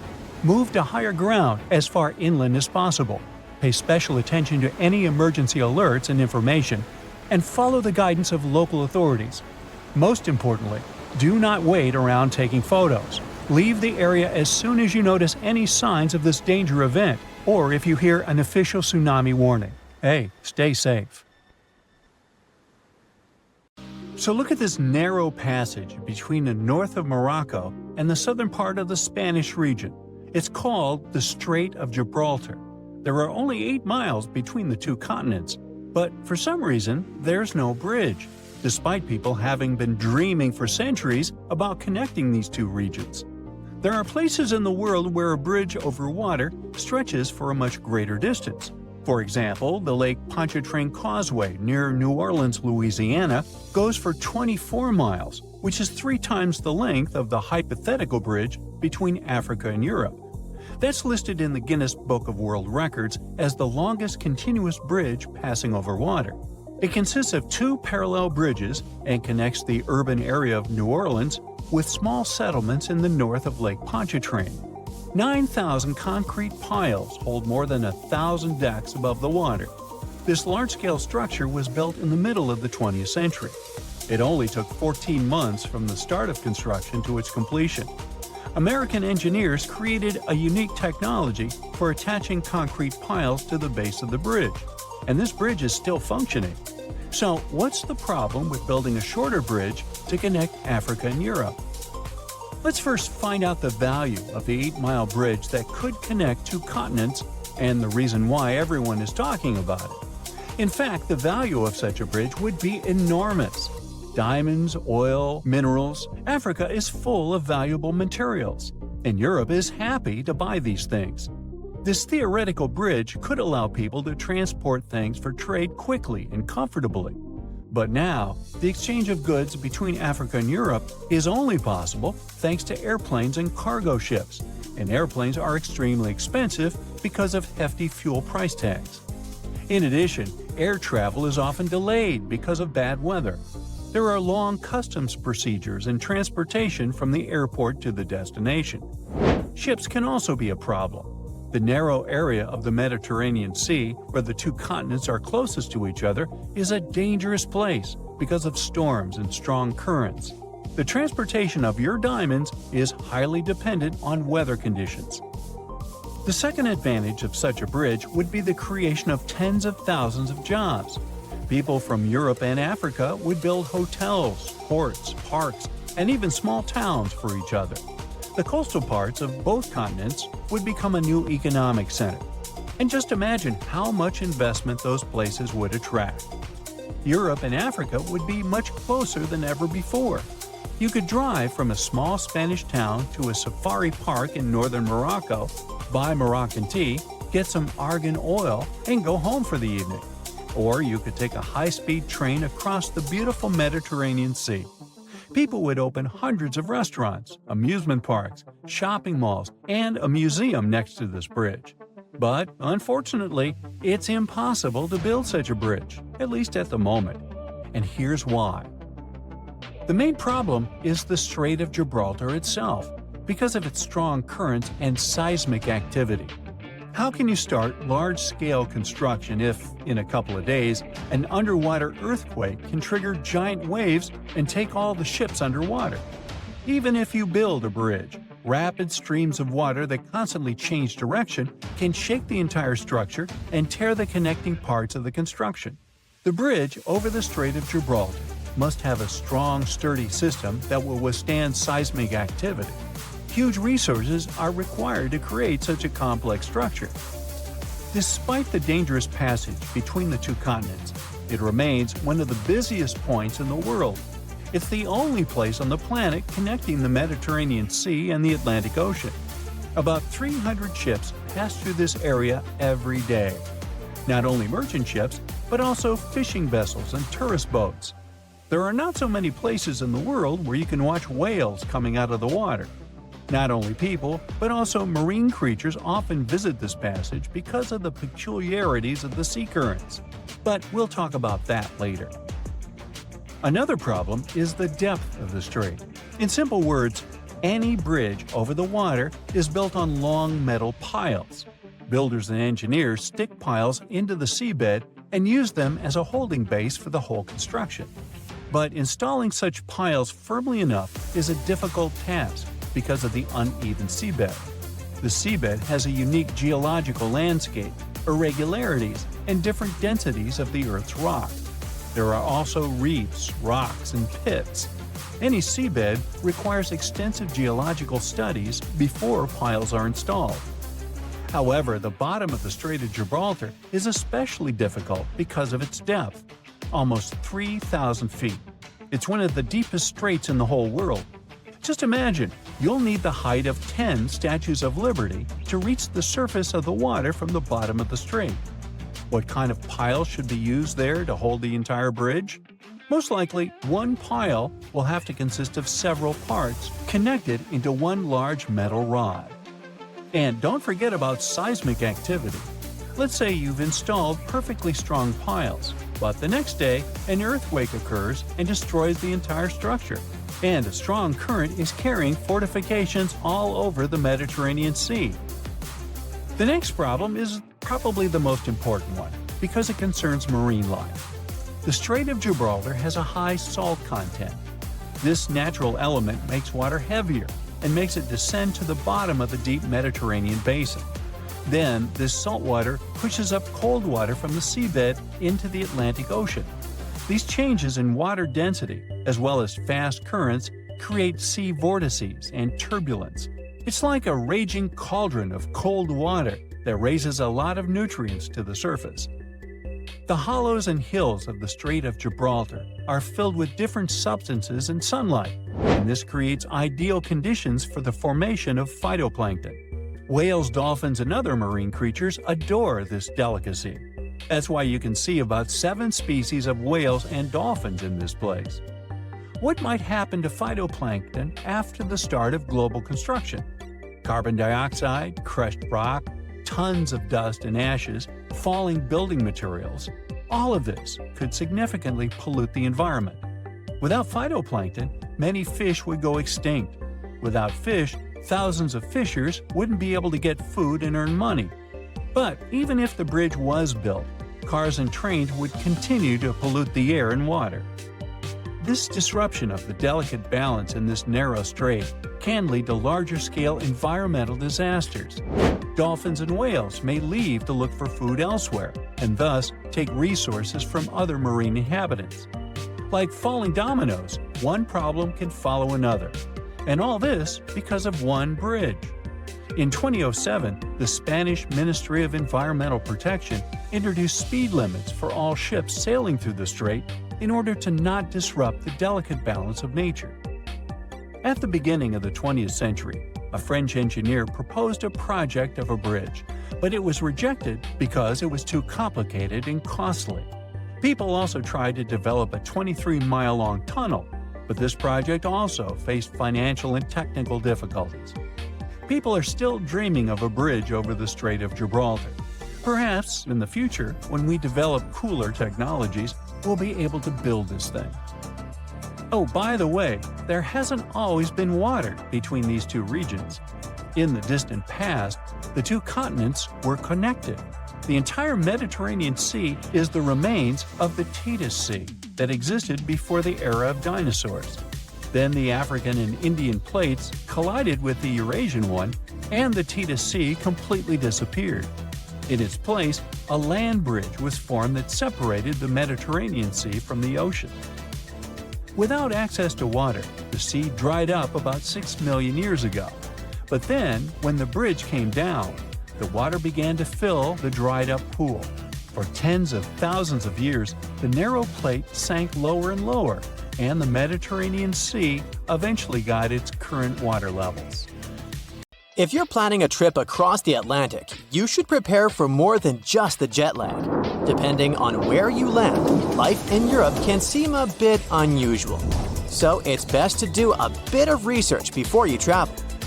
Speaking of quirky little differences, one of the first things you may notice is the lack of AC. Hope you like fresh air because central air conditioning isn't everywhere like you might be used to. In Europe, you might find that someone's flat, office, or even a full restaurant doesn't have an AC unit. That's because some Europeans rely solely on their windows to get a breeze. However, bigger places like grocery stores and malls usually keep things well ventilated. Water in European restaurants is not always free either, even though this is common practice in the US. Sure, you'll get a fancy glass bottle at most places, but you'll also see it on your bill. More so, if you ask for water, be sure to specify if you'd like it still, because you might get sparkling water instead. Forget about getting a glass full of ice water too. You might get cold water from the fridge, but Europeans don't do the whole tons of ice thing like they do in the US. If you enjoy sightseeing on a budget, you know how helpful those public toilets can be. After walking for hours, it's great to stumble upon a bathroom where you can freshen up a bit. Well, you better have the equivalent of 50 cents or so in your pocket, because in many European countries, you've got to pay to use these public restrooms. Even fast food restaurants might charge you for the privilege. The best workaround is to head to a mall. Their restrooms are usually free. Also, in the US, bathroom stalls often have a gap at the bottom. Some say this design was chosen for cleaning purposes and accessibility. In Europe, however, stalls tend to reach the floor for more privacy. Name days are also kind of a big deal in Europe, despite not being so popular in the US. Each day of the year is like a mini birthday celebration for someone with a specific name. Europeans who follow this tradition see it as a second birthday, and even some take it more seriously than their actual birthday. Even the way we perceive things can be totally different depending on where you're from. Take a 100-year-old building in Europe that's practically brand new, but in the US, it's considered old. Depending on who you ask, some Americans might even consider an object that is 200 years old to be ancient. Europeans reserve this word for something that comes from a time before the Middle Ages. However, when it comes to distances, it's quite the opposite. Europeans might find driving 100 kilometers, or about 60 miles, to be a lot, while for Americans, that's a short trip. It does make sense if you think about it, though, because Europe is way more crowded. In fact, the entire European Union is only about half the size of the US. Either way, Europeans are always on the move, whether it's inside their continent or jetting off somewhere else on the planet. It's probably because most European countries are so small by comparison that people grow up thinking it's normal and easy to cross borders all the time. Even the appliances tend to be different when comparing the two regions. Take washing machines, for instance. In Europe, most of them only hook up to cold water, and they load from the front. In the US, it's common to have machines that use both hot and cold water and load from the top. On that note, make sure to research the type of electrical plug used in your European country of choice before traveling. You might find you'll need special adapters to be able to use your phone charger or curling iron while on holiday. Thankfully, most hotels are prepared for these issues and can offer adapters on demand, free of charge. Fridges might seem a bit different too. That's because tiny ones are the norm in Europe, except for large families who invest in bigger fridges and freezers. It's not all bad, especially if you enjoy sharing groceries with roommates, less food wastage, and more frequent trips to the store for fresh food.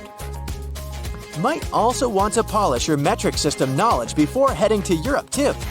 Everyone there is using meters, grams, liters, and Celsius.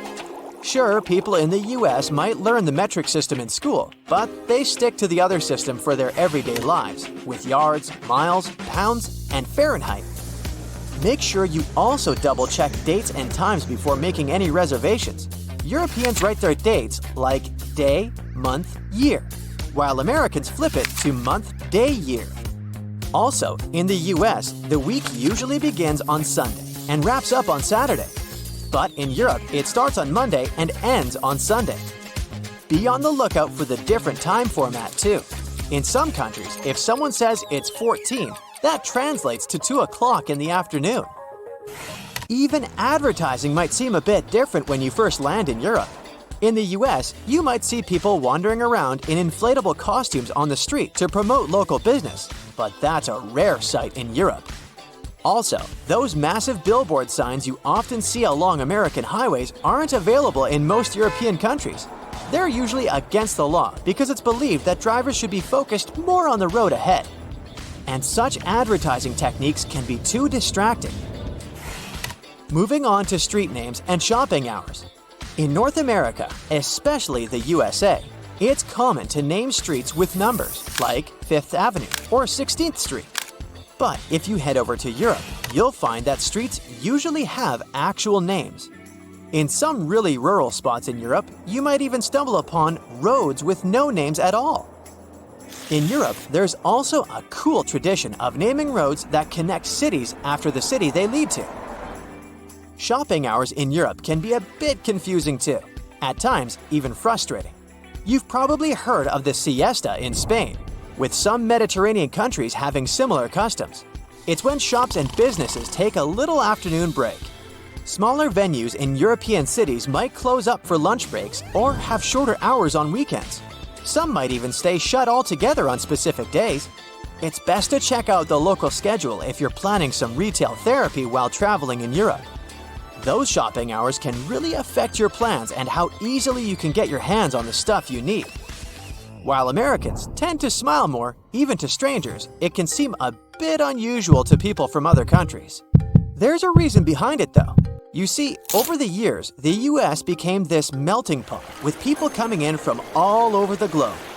Being friendly and agreeable became crucial to bridge the gaps created by different cultures and languages. Sometimes it's more helpful to be nice than to be brutally honest. TV watching preferences can also seem different in Europe. Take Norway, for example, where you'll find this cool concept called slow TV. You know how we sometimes zone out in front of a show for hours? Well, Norwegians have turned that into a national sport, if you'd like. Think of it as the visual equivalent of background music. None of us get glued to the screen watching hours of wood burning or knitting marathons. But you might want to check it out when you need some background entertainment that doesn't demand your full attention.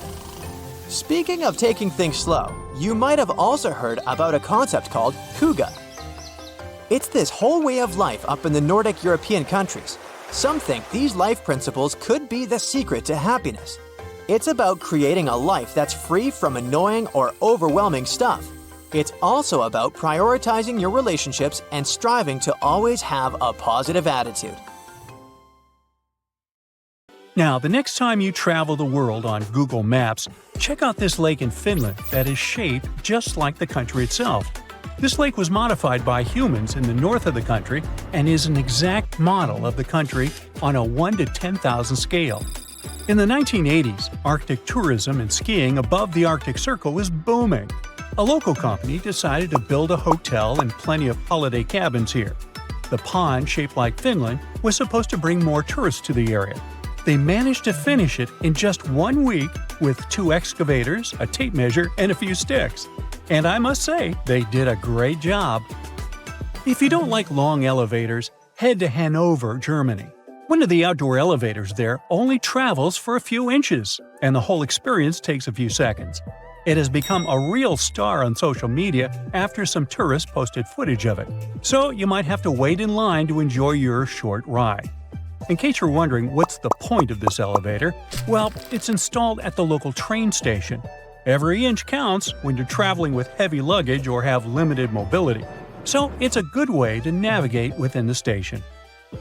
Gummy bear fans, you might want to know that your favorite chewy treat has enough energy in it to start a fire shell.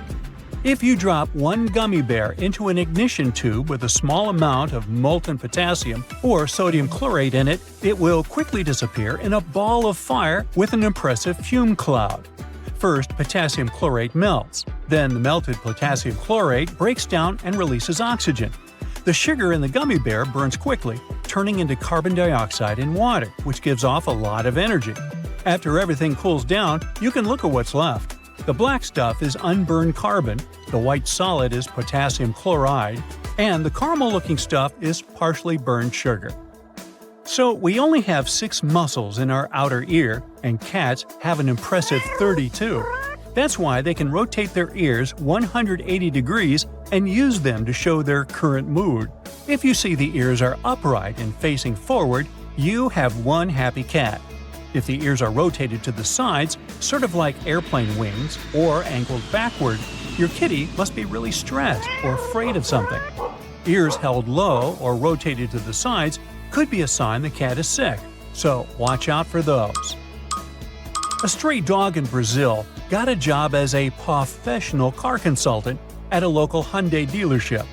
The company manager noticed a stray pup next to the dealership and started leaving food and water for his new friend. Other staff members also fell in love with the pup and finally decided to adopt him. The doggy got a home, a job, and the name Tucson, after Hyundai's popular compact SUV. Tucson's job includes wearing a tie, getting behind the wheel, and winning over the hearts of customers. You can see from the company's social media that he excels at all these tasks. In Mexico, they like to spice up mango and citrus fruits with salt and chili pepper. You can try mango with a shrimp taste in the Philippines and salted watermelon in the southern states. When you're eating a sweet fruit sprinkled with salt, you'll notice the salty flavor with the first bite, and the sweet fruity taste follows a bit later. And when you get used to it, it feels as juicy and amazing as ever. It's most likely because salt affects the sweet taste receptor for sugar, and then the real magic happens on a molecular level. You can try and put salt on any fruit you like, but the effect will be different. Salt can make sweeter fruits like cherries and strawberries even sweeter and balance the flavor of grapefruit, pineapple, and watermelon. Now, back in 1956, long before the first dating apps were a thing, or apps in general, a Swedish sailor named Ake Viking decided to ask the sea for help to find a soulmate. He put a short message to someone beautiful and far away in a bottle and let it travel the world. 2 years later, he received a reply from a girl named Paulina from Sicily. She wrote that she wasn't really beautiful, but she thought it was super cool that the bottle had covered such a huge distance. That's why she decided to let the sender know she had found it. Well, they became pen pals, and after a while, you guessed it, Viking moved to Sicily to marry his one and only Paulina. That unique pattern on your fingertips stays with you for your entire life. If you happen to damage your fingerprints somehow, or develop some skin condition that can change them, they'll still grow back within a month. As you grow older, the skin on your fingertips becomes less elastic and the ridges get thicker, but the pattern still doesn't change. It just becomes harder to scan. If you work as a bricklayer, though, or have to handle certain chemicals, you might lose some details in your beautiful natural pattern. But no worries, once you stop doing those activities, you'll get your fingertips back. Unless maybe you're a meat cutter. If you still believe in the 5-second rule, there's some bad news for you. When your food hits the floor, it instantly becomes a bacteria magnet. Researchers discovered that moisture, surface type, and contact time all play a role in how badly contaminated your food will get.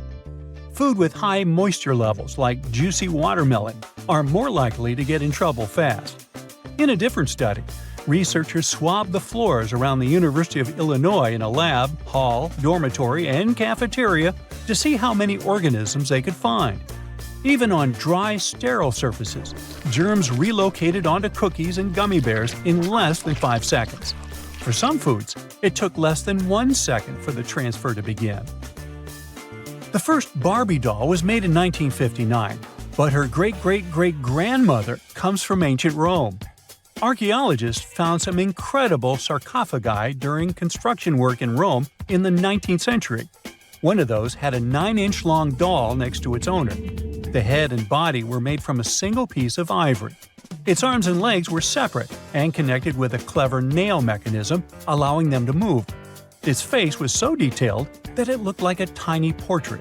The doll even wore a tiny gold ring with a key on its finger and had a small ivory box full of jewels, tiny mirrors, bone combs, and the remnants of accessories. But Ken was nowhere to be found. In case you're looking for a new job and you love to cuddle, there might be an opening for you. As weird as it sounds, a professional snuggler is a real job. There are several companies that provide cuddling services and look for staff members who are ready to give hugs and snuggles and listen and support people who really need it. Now, anyone can give hugs to others, but you need to be trained in professional cuddling to make money out of it. You will need to learn to set boundaries with your future clients without hurting their feelings and to mentally care for others without giving away too much of your own personality. Famous scientist Nikola Tesla knew that the whole world would go wireless back in 1900. He mentioned that devices no larger than a watch would be able to transfer signals precisely. Back then, it was a revolutionary idea the scientist got while conducting experiments at one of his labs. Tesla was so confident about the success of his idea that he even convinced famous banker J.P. Morgan to invest money in his project. The World Wireless System involved a tower shaped like a mushroom on the shores of Long Island. It was supposed to transmit messages, phone calls, and images to ships across the Atlantic Ocean. Sadly, because of financial issues, the tower was never finished. Oh well, it all turned out now, didn't it?